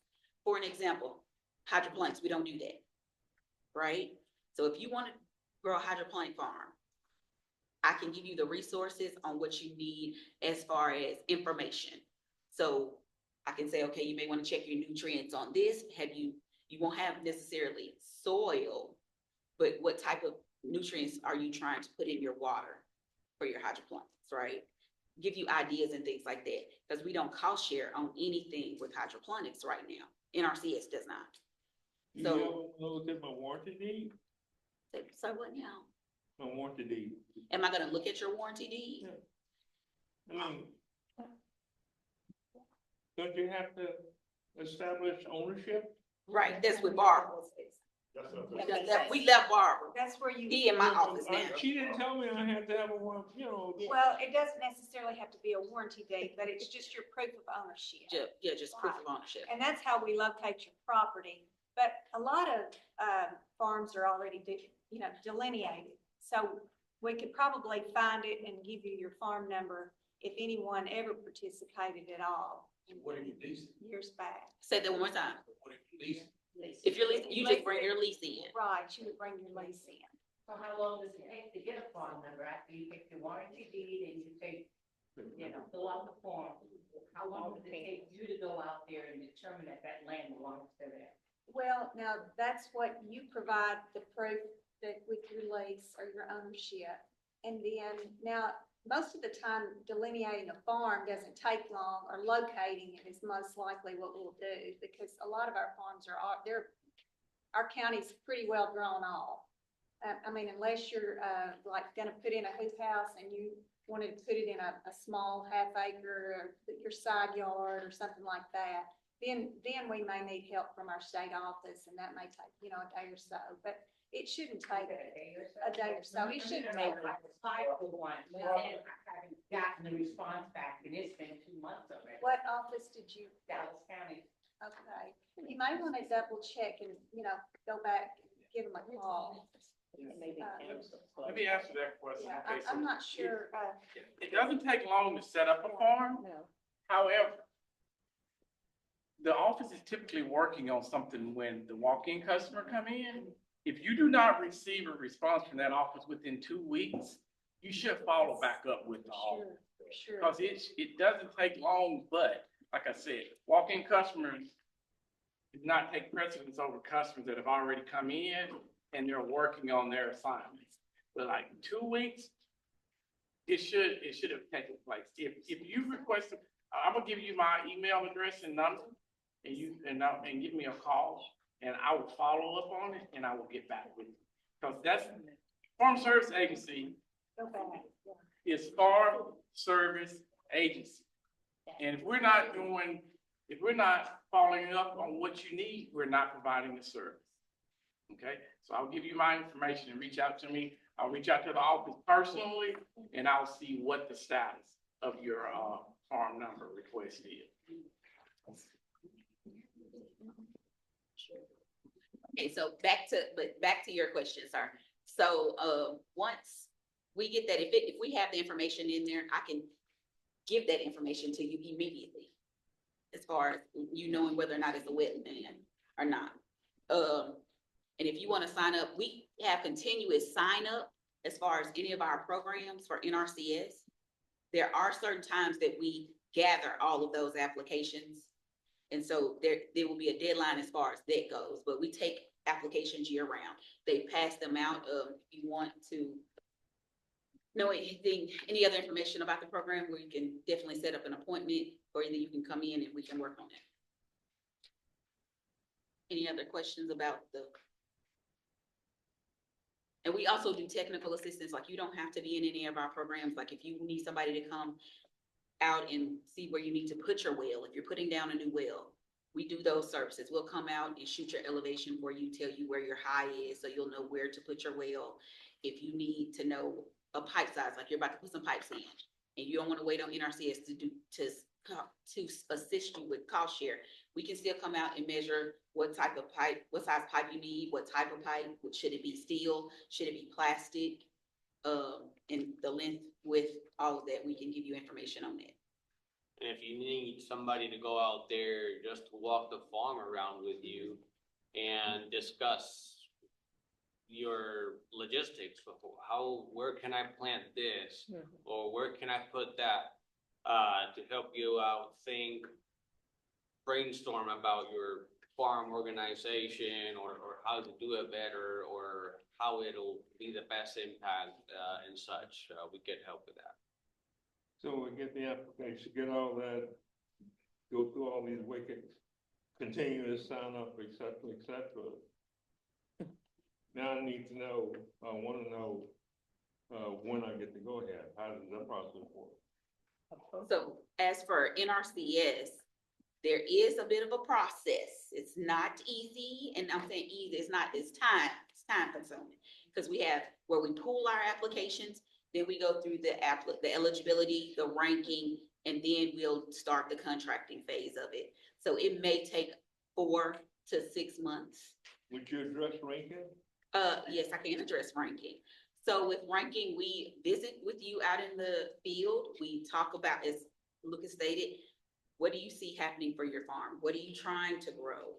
How do you want this process to work? Like, what type, are you using chicken litter? Will you be using commercial fertilizer? Like, what will you be doing as far as your nutrient management? What type of irrigation will you be doing? How are you gonna address your pests? Things like that. So we're gonna look at all of that things so we can put it in your application, because we can cost share on some of those things. We'll go in the system when I get back to the office, and we'll put in everything that we talked about, because that's where we get your ranking information from. When we go out to your field, when we talk to you about your plans for your land, what we see out there when we're there. Do we see gullies out there? Is it erosion there? Do you have sufficient irrigation? What does the wildlife look like out there? It may not necessarily help you as far as planting your crop, but we need to know the surrounding of the area where you're planting your crop. What does the wildlife habitat look like out there? Is there any wildlife? Did we observe anything like that? So all of that takes account into the ranking process. It's like 150 questions, sir. Am I ranked against, women and? So when it comes to gender or race, gender does not play a part in NRCS. I think at FSA it does, but at NRCS it does not. Now, we do look at if you're socially disadvantaged, if you're a limited resource farmer, or if you're a veteran or beginning farmer. We do look at those aspects. Sometimes you can be lumped up with everyone because we have what we call a local led ranking pool. So we have several different ranking pools that you can go into. So we have local, then we have your, we've got our urban, then we have beginning farmer rancher, veteran, we have socially disadvantaged, and we have limited resource farmers. So all of those categories, you can be ranked multiple times. I just named off 5, and there are several more. So I would rank you in all 5 of those if you qualify for all 5. Okay? Some people may just, well, I don't want to go in there. I just want to do this one time. Okay, that's fine. Whatever you want to do, I'll do it. But most of the time, anything that you can qualify for, I rank you in that. Okay? Because I want you to have the best outcome possible. Yes, sir. So I know it's not covered under the average. What if you have a wildlife problem? Okay, problem, question, define problem. I had deer to eat my problem. Okay. Yeah, now. Let me bring that in. All right. So we don't currently have a program that can assist you with the eradication or if the wildlife eat your crop. Yeah, no, I'm sorry about that. We don't have a program for that. I'm sorry. Best thing I see, put up some high fence. That's you do have, well, I understand, a problem like that, where it's either nuisance, is causing damage, then wildlife control can come out and you can put in place certain practices, sometimes traps, or means as to how to keep them, how to manage it better within a certain surrounding. So are you saying Arkansas Game and Fish? Is that what you're saying? Well, it is Arkansas Game and Fish, or it may be Arkansas Game and Fish, Okay. because I know we have a situation with raccoons, and they'll take out feed and corn and everything else. Raccoons will, and they set up a trapping, do a lot of trapping and relocating, the other areas. And I'm assuming that they'll do that with any animal that's something maybe pest. So, NRCS is a non-regulatory agency. We do not control things such as that. So call Arkansas Game and Fish or another agency that deals with that. I'm sorry that I can't help you with that one. There's one I can't help you with. But, yeah. Well, if they have a technical question. Okay. So do you have any technical questions? What?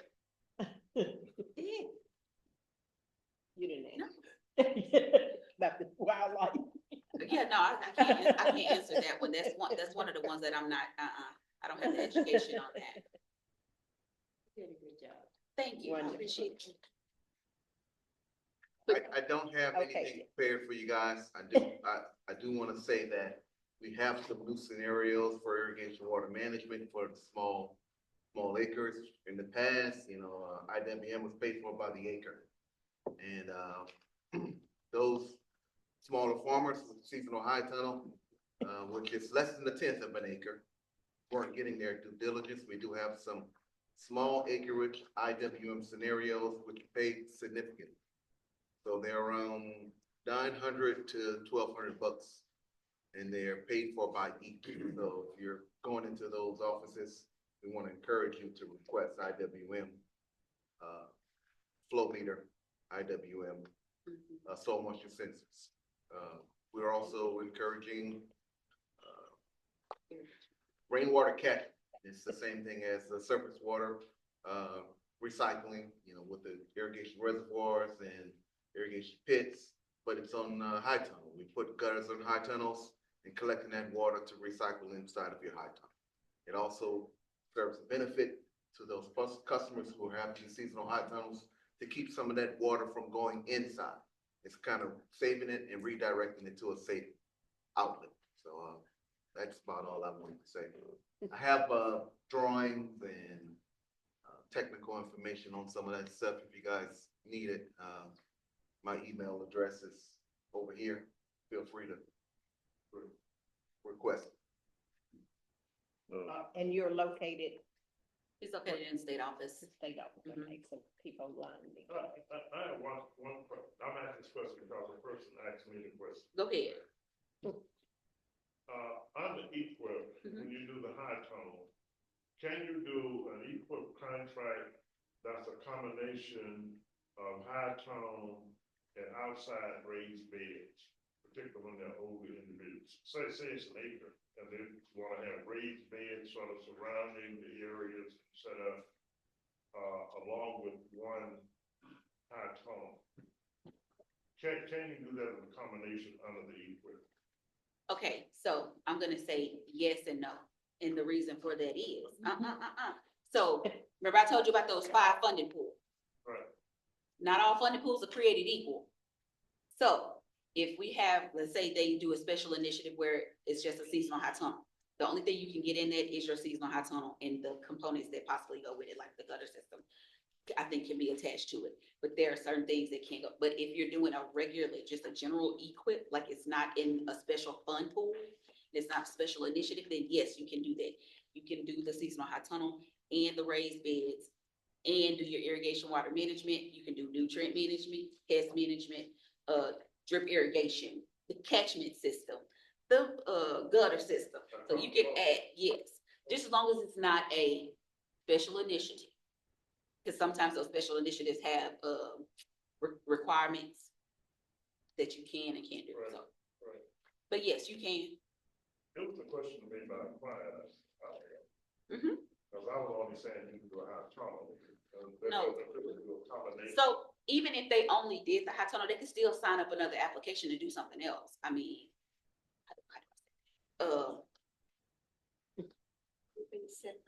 it would be a separate application, but it's most of the times is if you're doing a separate application, it's because it's a special initiative.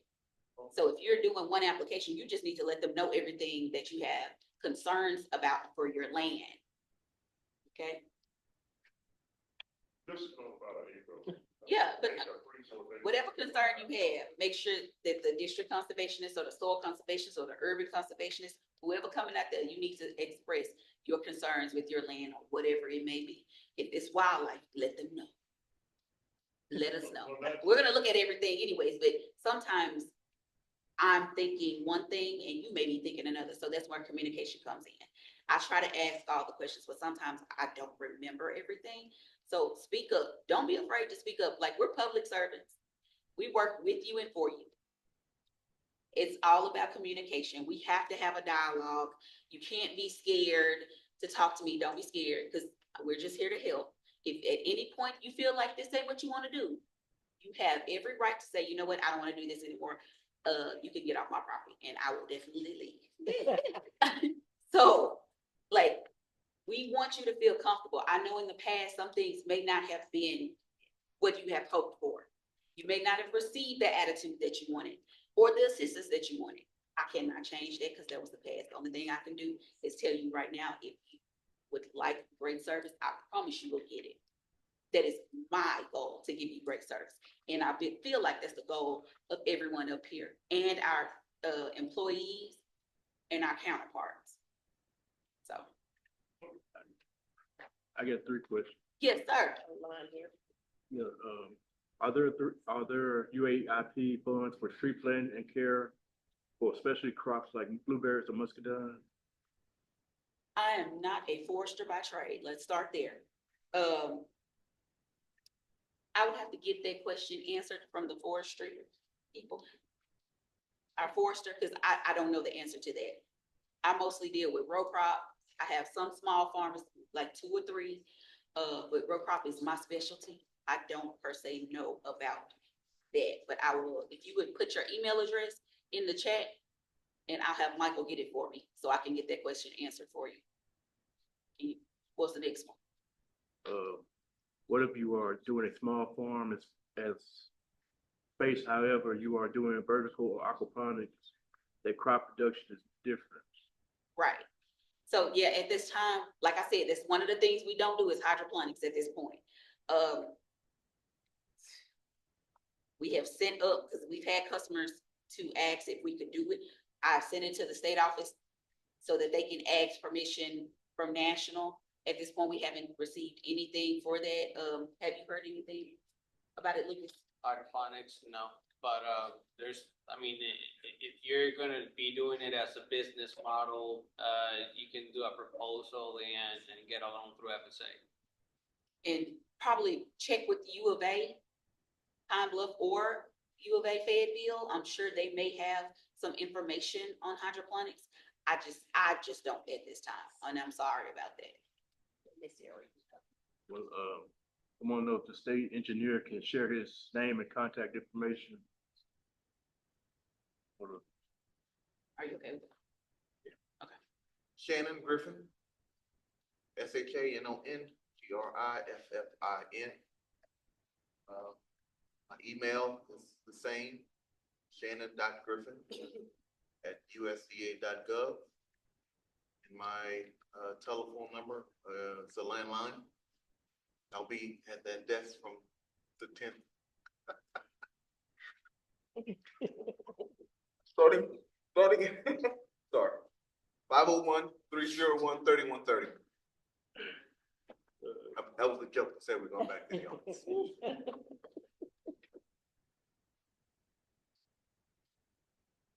And don't forget, did they send you their information? I can find it. The forestry question. Please put your information in the chat so I can get that information to you.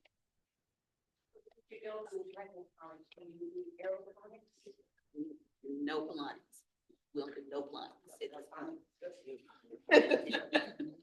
No, seriously, at this time, we don't, again, we set it up. If you send us an email, I will definitely forward it to the state office so that they'll know that, so it'll go with the other information that I sent up, but at this time, we don't. Everything that an RCS does is in-ground production. Yes, we Dorinda, Dorinda, spell that one. DERINDA. And your last name? Is apple white fruit color. I got it. And also, it's DERINDA .applewhite APPLEWHITE @USDA.gov for those. Or if you, I've got a couple of cards, so I'll pass them out physically, but for those online. Is that it? All right, is there any other questions? Yes, let's give them a hand. Oh, thank y'all. Come over here with your. I gotta go get it. I'll come back. That was awesome. Awesome. Next, after this, we're going to have the marketing and farming side up by Mr. Nate Doolittle.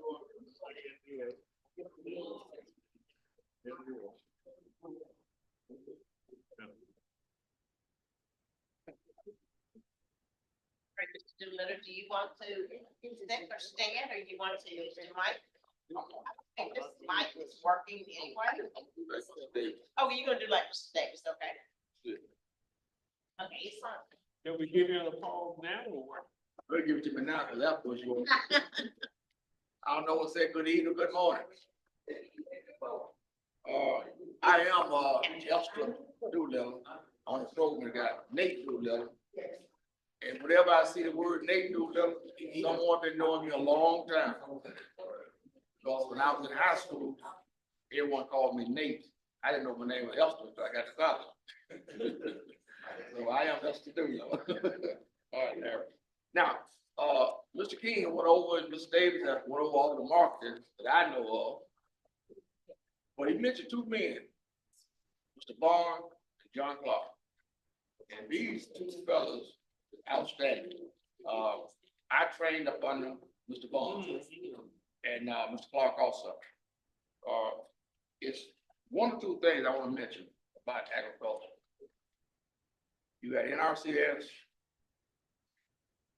Farm Service, and Extension, and a host of them. I use my. Okay. And the other one.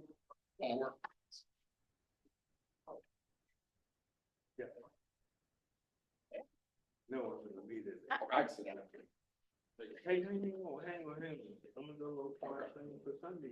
As I was saying, that in agriculture, you got different agencies. And to me, the most important one is extension. I can say that because I have worked in all of the other areas, NRCS, Farm Service, and extension.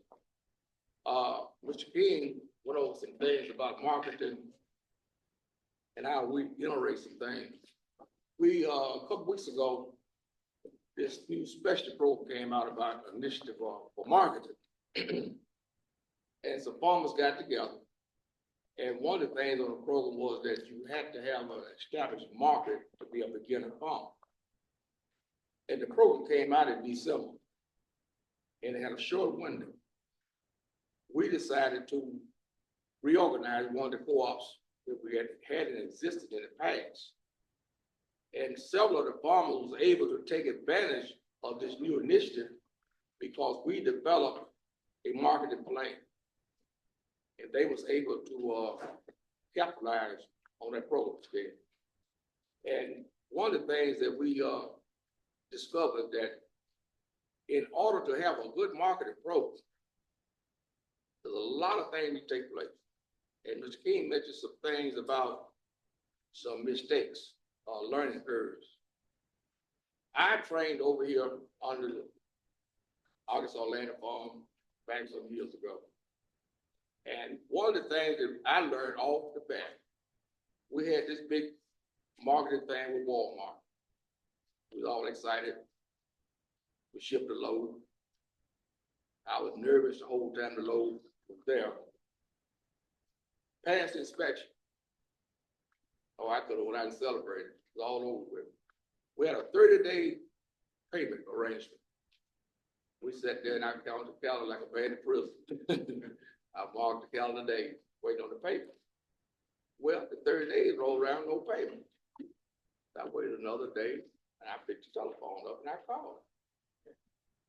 The fellow said, did you send an invoice? I said, the load got approved. He said, well, you still have to invoice the invoice. Make a long story short, the farmer's waiting on payment and we done made an error. And like Mr. King said, I almost had to slip out of time. Money is not there, and farmers know one thing, when the money is not there, somebody took the money. But anyway, back to what I was saying, in order to have a co-op, there's a lot of things need to take place. And one of the things I learned, you can compare it to a football program. You got a head coach, you've got receiver coach, you got quarterbacks, you got all other kind of coaches to go along with it. Now you got a co-op and you decide to ship a crop. That crop needs to be on time. It needs to be of certain quality. there's no way that these things will take place without a lot of effort.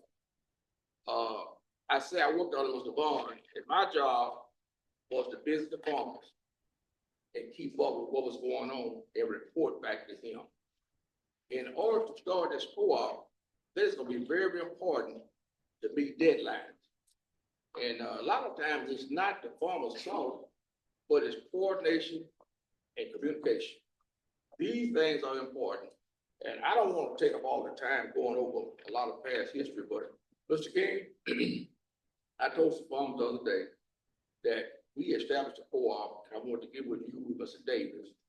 Because I had mentioned Mr. Davis several years ago about starting a co-op and getting this arrangement we had. Mr. King mentioned the EAPMA, East Arkansas Produce Market Association. That association was a real nice organization. Anytime the president of the bank will call you and tell you that he's proud to see farmers working together. Now, the president didn't know me from Adam Zan, and he would call me and offer any assistance that we need. The president of the bank told us, so whatever the farmers need, I'm willing to cooperate and help you guys out. Same thing in McGee, Arkansas.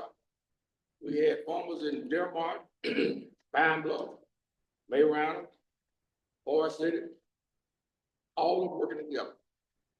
In order for small farmers to survive, I've been told when I was in college that you have to go to alternative crops. But one of the things that was left out was the marketing part of it. You can grow it, but you got to sell it. Now, I'm not gonna waste your time, but I will entertain any questions that if you have it. As a matter of fact, when I stepped out a minute ago, I'm working with some, I said churches in Chicago, and they was in a meeting a minute ago, and they gave me a call, and we're trying to put a marketing strategy together on shipping produce, which I've been shipping produce to Chicago for the last 20 years. We got Chicago, Champaign, Illinois, Indianapolis in there. And we trying to put a system together that we can make a consistent delivery for these areas. So with no further information from me, I will entertain any question at this time you have.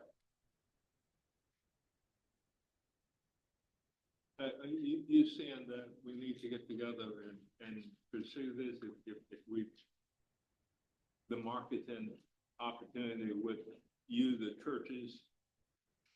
Yes, reason I say use the churches because when you start marketing on the beginning end, you got so much to learn about your shipping containers, your deadlines, and it eliminates on dealing with the churches. You can dictate your volume, your container.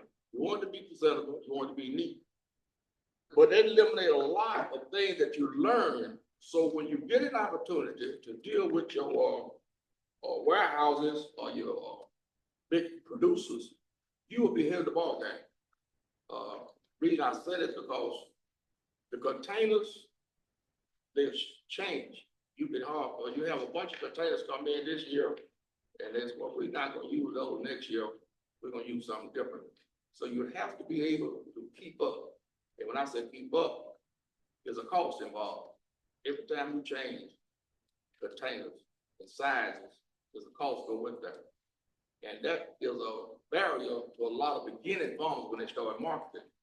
You know, you end up with a lot of containers you don't need this year and have no use for them at the present time. Are you saying that you can facilitate, we could market through you, you could buy from us and is that what you're saying, Mr. DeLove? Yes, I could.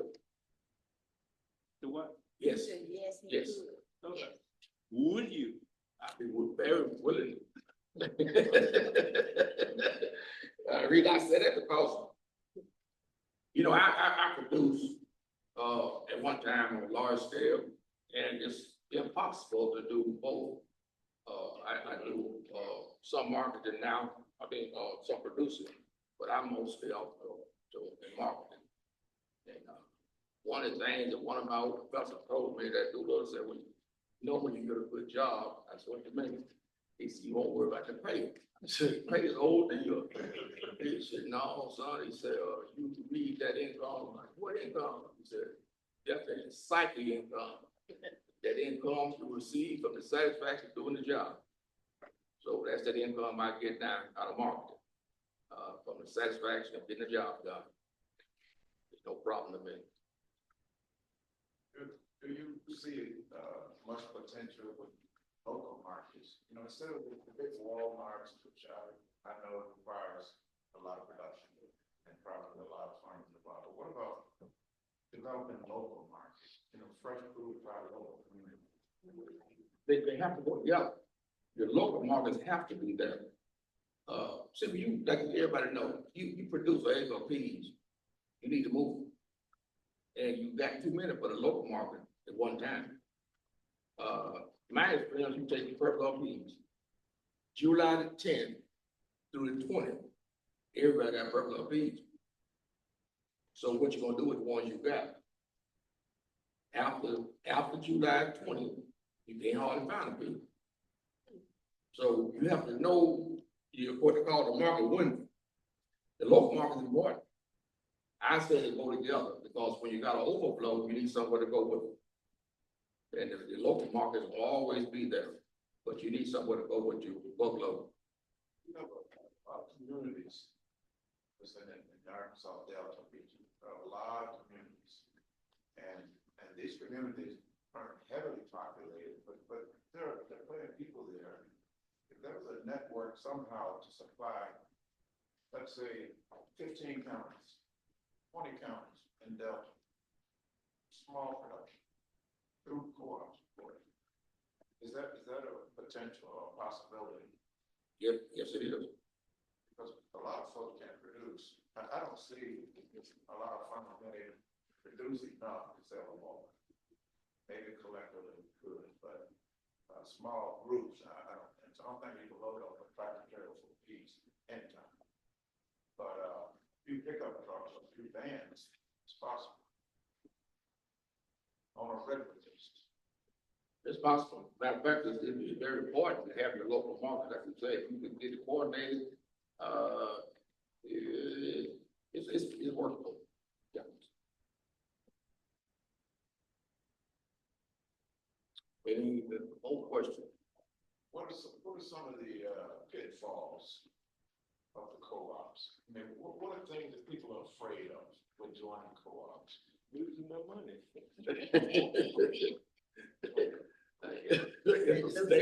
Losing money. Losing. I think there's a lot of false expectations. That's my biggest problem. I think there's a lot of false expectations of what they expect from the co-op. You know, bring that to the co-op and receive it at that. We know labor is a huge problem. What do you think about, how do we approach solving that labor issue? We're working on that now. We're trying to figure out how we're gonna coordinate the labor. Mr. King mentioned the migrant workers, the H-2A workers. And one of the problems you have with a small farmer, you can have more labor than you need. And it's an agreement that when they get here, you have to supply labor for them, whether they're working or not, they get paid. So if you don't have enough to supply, you still owe. So that's another problem. So would the co-op develop the labor market, the labor together as a co-op, or? That's what we're working on now. We trying to, it can be done. You can have a pool and regulate the labor where they go, who use and when. It can be done, but it's got to be cooperative. You know, down in South Arkansas, when they first got the tomato operation, that's what they did.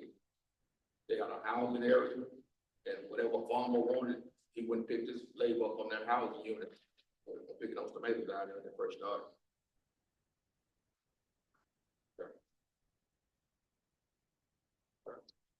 Okay, is there any questions online? Well, are there any questions for Mr. Doolittle? Okay. I leave my invoice up here.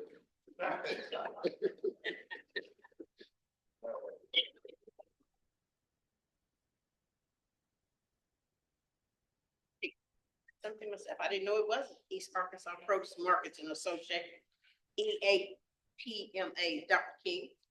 Know that. All right, next we're gonna have, Dr. King, future outlook. Got 30 minutes, Doctor.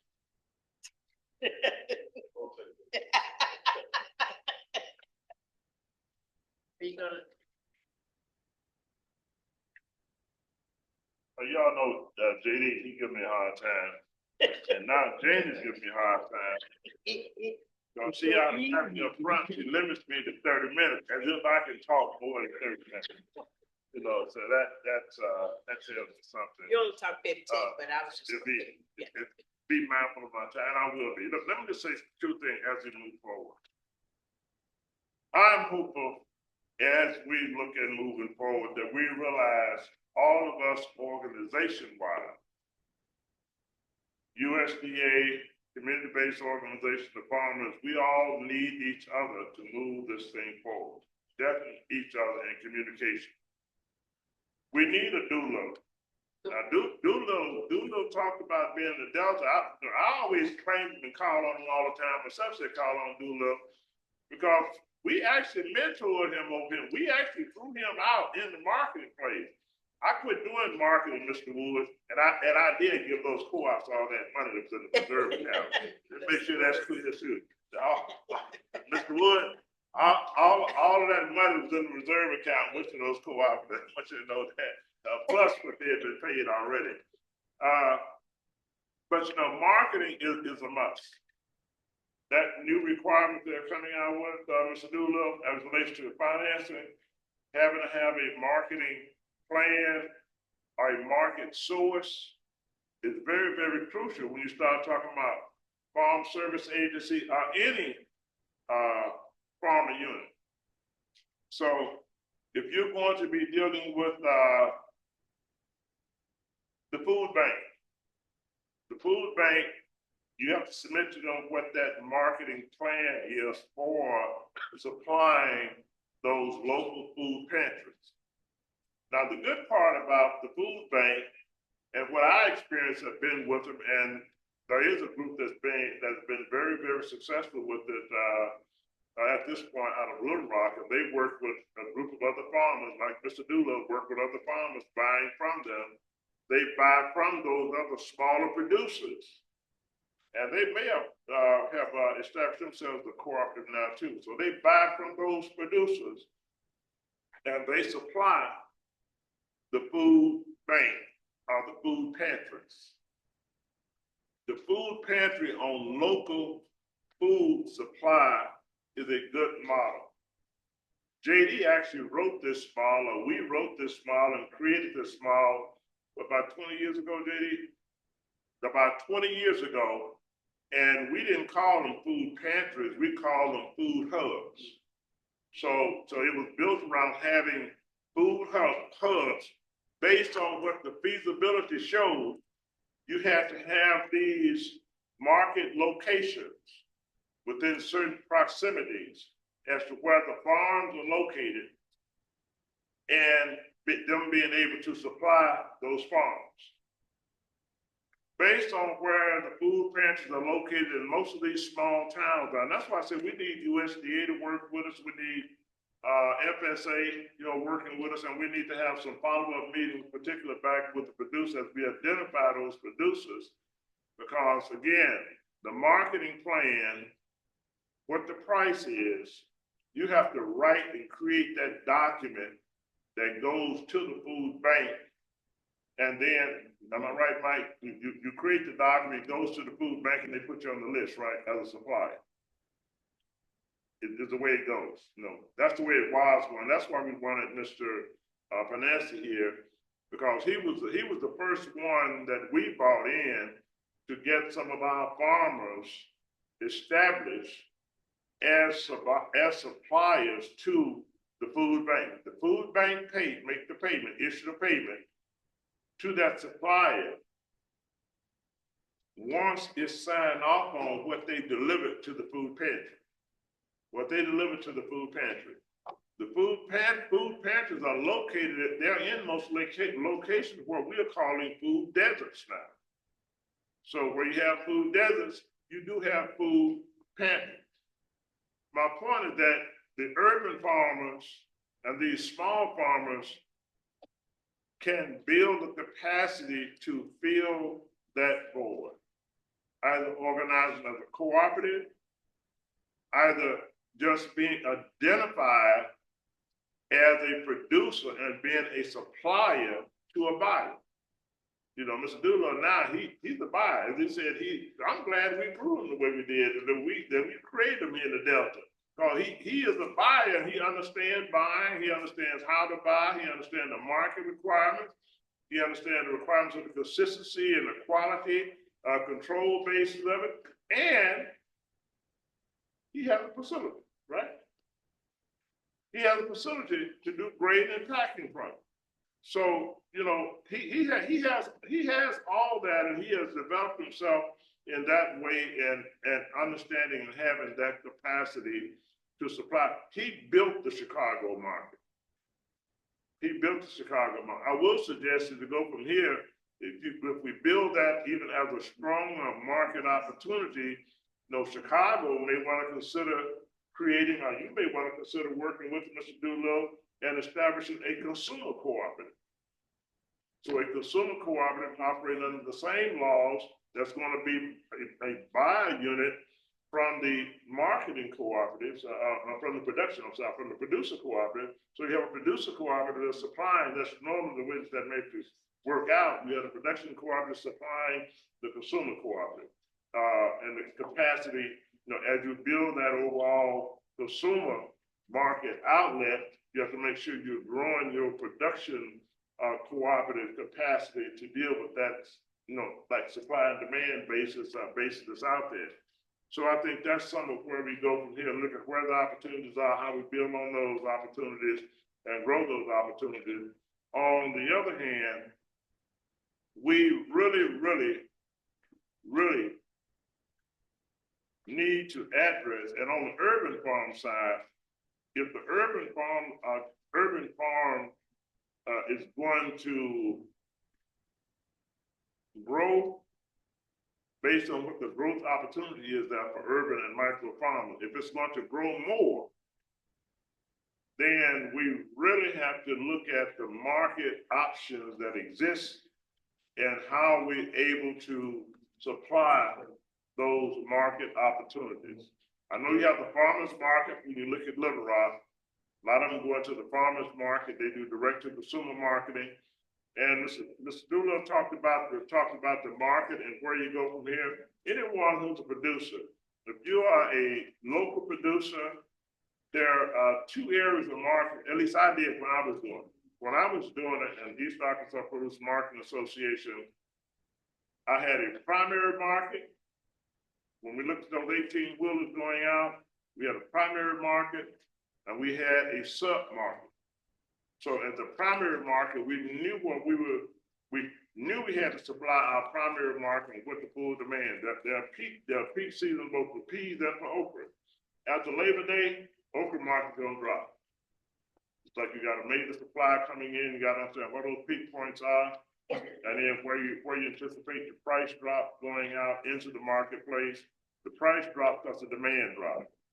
What your supply capacity is, that's when you start looking at your sub-market and where your primary market demand may go down and where you have a sub-market to go to.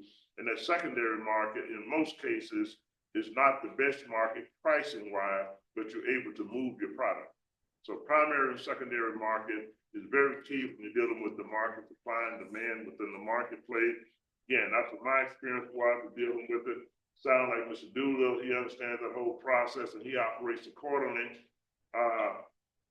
It may be that producers, if we can, and I'm hopeful as we go from here that we can, and Larry, that we can just really we really have to have this meeting with the Department of Agriculture, Arkansas Department of Agriculture, and with the Department of Human Services. Department of Human Services, I think, is the primary funder of the food bank. And the food bank is a huge, I didn't realize that place was so big. It is a super huge facility. And the amount of inventory that it handles to deal with supplying food pantries. Fresh produce is better to be supplied as localized as possible, because it's coming directly from the farm and it's consistent within a certain time period. It's going from the farm straight to those food pantries. Then you know it's going to be fresh produce. It's going straight to the farm, and the farms are going to be paid by the food pantry. So it's no matter how many individuals we can get on that list as a supplier, it may mean that, and the way that program works, and I'm assuming it still works the same way, and this is for the benefit of FSA and the FSA particularly, because them having to have a market plan. The way that normally operates is that when they develop their plan, their production plan on what all they're going to supply to the food pantry, they develop that plan, their marketing plan, in acres, half acre, whichever that volume is, and how they deal with food safety as it relates to that. That's a part of the plan. So food safety is a part of the plan that goes to the food bank. And the price, you really, Mr. Doolittle, which is a good one, you get a chance to set your price. You set a fair price. This is what the price of your product, of the product itself, this is what the price of my product will be to supply, just say, the Pine Bluff food pantry. This is what my price would be for peas. This is what my price would be for squash. And this is what my price would be, say, for cucumbers. And this is my projected volume. And this is the time schedule that I will be delivering these products to the local food pantry. You're on the list to apply that within that gap, sort of like Walmart does, and you know how that goes, Doolittle. You got that gap, that time period, and the area when you're gonna supply it, to Walmart, how long you're gonna supply it, and they expect it to be there during that time period, your delivery being there in those areas. Food pantry is sort of the same way, except smaller scale. So the urban farmers and micro-urban farmers can really capitalize on that. And the food bank can capitalize on the micro-urban farmers also to be a supplier back to the food pantry. So I think it's imperative also that we have a follow-up meeting on the market side. Maybe not as much so where we talk about bringing producers in, but I'm hopeful that this meeting can be with the existing buyer, like Mr. Doolittle, and with FSA, Farm Service Agency, how their market plans have to be put in place with their producers to supply the food pantry, so everybody's on the same page, from that perspective. You have Orange City Food Pantry, you have Phillips County has a very nice food pantry in Lexa, I want to say. Is that in Lexa, Southland? Lexa, here. Well, It's south. South. Oh, look at back here. I'm just. Back there. We got Lee County. Okay, but the food pantry, food bank, how that works. That was the purpose of the meeting here. I hope we can move forward and really establish at least some basis of either a memorandum of understanding and where FSA, micro-urban farms, and NRCS, and the nonprofit organization that's working with farmers can deal with formalizing this process for supplying the food pantry. Now, one thing I don't have to worry about. After this meeting, And the food pantry and capitalizing and make sure we model this and put it in place as a model and dealing with supplying the food pantries. One thing, JD, you can rest assured of. Doolittle gonna take care of it in no better way. Because he's gonna deal with it from a private enterprise perspective, and I understand. I don't like it. Even to the extent, see, I'm not a kind of person to say, okay, he ain't gonna do this because he gets too much information. He's gonna go do this. I said, well, the better Doolittle is at it, the better you are to say, yeah, we got a market. I can get a contract with Doolittle. That's why we wanted him here. So then FSA will recognize when we send a farm application in for a loan, they say, okay, well, you got to show where you have a market outlet and say, I have Doolittle Enterprises, I have a contract with. And FSA will know that Doolittle is legitimate. Is he legitimate, right? So it may be an urban farmer in Little Rock that's supplying a food pantry in Little Rock, but Doolittle has transportation. So that means with him being a supplier, see, I'm giving him his whole plan here. So with Doolittle being a supplier, then I mean, he has already submitted his plan in to the food bank. He has told them what the price is going to be for him to supply them with these crops that he knows these producers, this over here gonna be producing, and he gonna check their farms. I don't get me wrong. He gonna make sure they can produce this stuff. So he's gonna send that into them what his price is gonna be for peas, for cucumbers, for squash, whatever it is they produce it, based on his projected volume on those producers. He's gonna get that and turn his plan in. And his price and which would include his repackaging costs, because he's gonna make sure that they gotta give it to him a certain way. He talked about the way it has to be packaged. So he's gonna say, well, here's what you gotta put it in. So when I pick it up, I'm gonna pick it up, and this is what I'm gonna pay you for it. And he may be taking to the. You to write his plan for you? No, I'm not writing the plan for, but we're friends anyway. You know, we go way back. So I don't. See. I know Doolittle is gonna look out for our farmers, so I'm good on that. I'm good on that. I'm not gonna write his plan for him. I'm not gonna. Yeah, but I'm gonna say, here's where we go from here. We all got to work together. We really got to work together in the interest of these as Mr. Wood said, farm service. We're here to serve. So in order for us to serve, we have to maximize and capitalize on building our capacity to the greatest extent we possibly can. Both the natural resource conservation services, conservation practices, and I still say, eventually somebody's going to get this. Conservation services is a part of food safety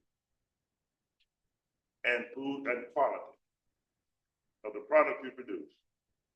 Now, in RCS, nobody's agreed with me on that so far, but I think conservation program services is a direct major contributor to food safety and food security, as far as local food supply service is concerned. So I think that's where we go from here.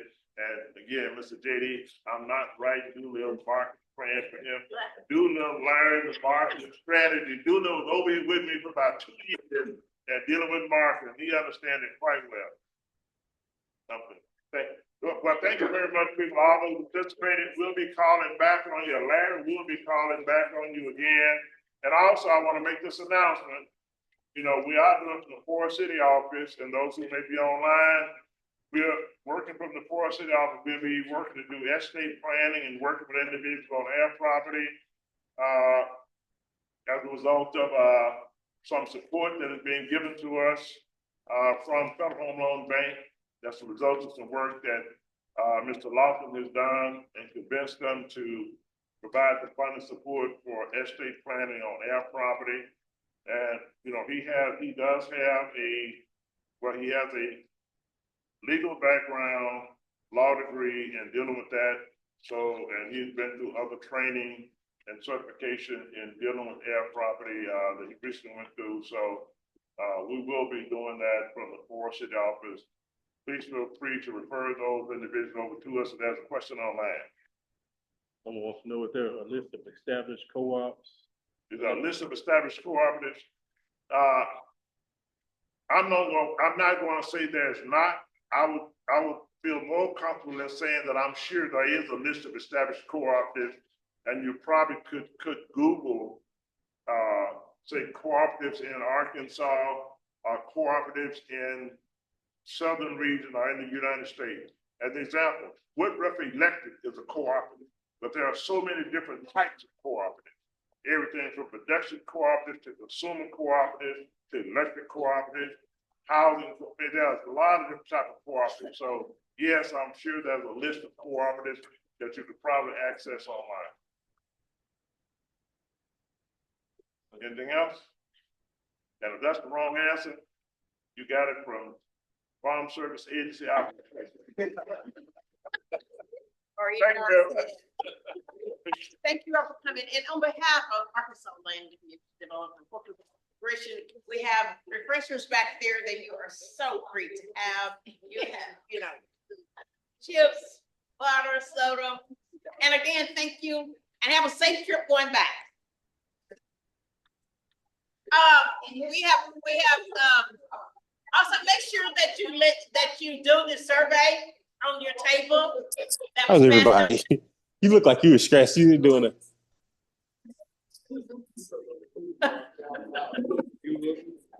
Hello? No, I'm in the Zoom meeting. But it's almost over. Okay, someone was asking a question? Professional development of farming. Steve, they can hear you. You on light or no? Were they? You on light or no? Okay. Okay. Ask them if they have something to say. It was a conversation. Conversation among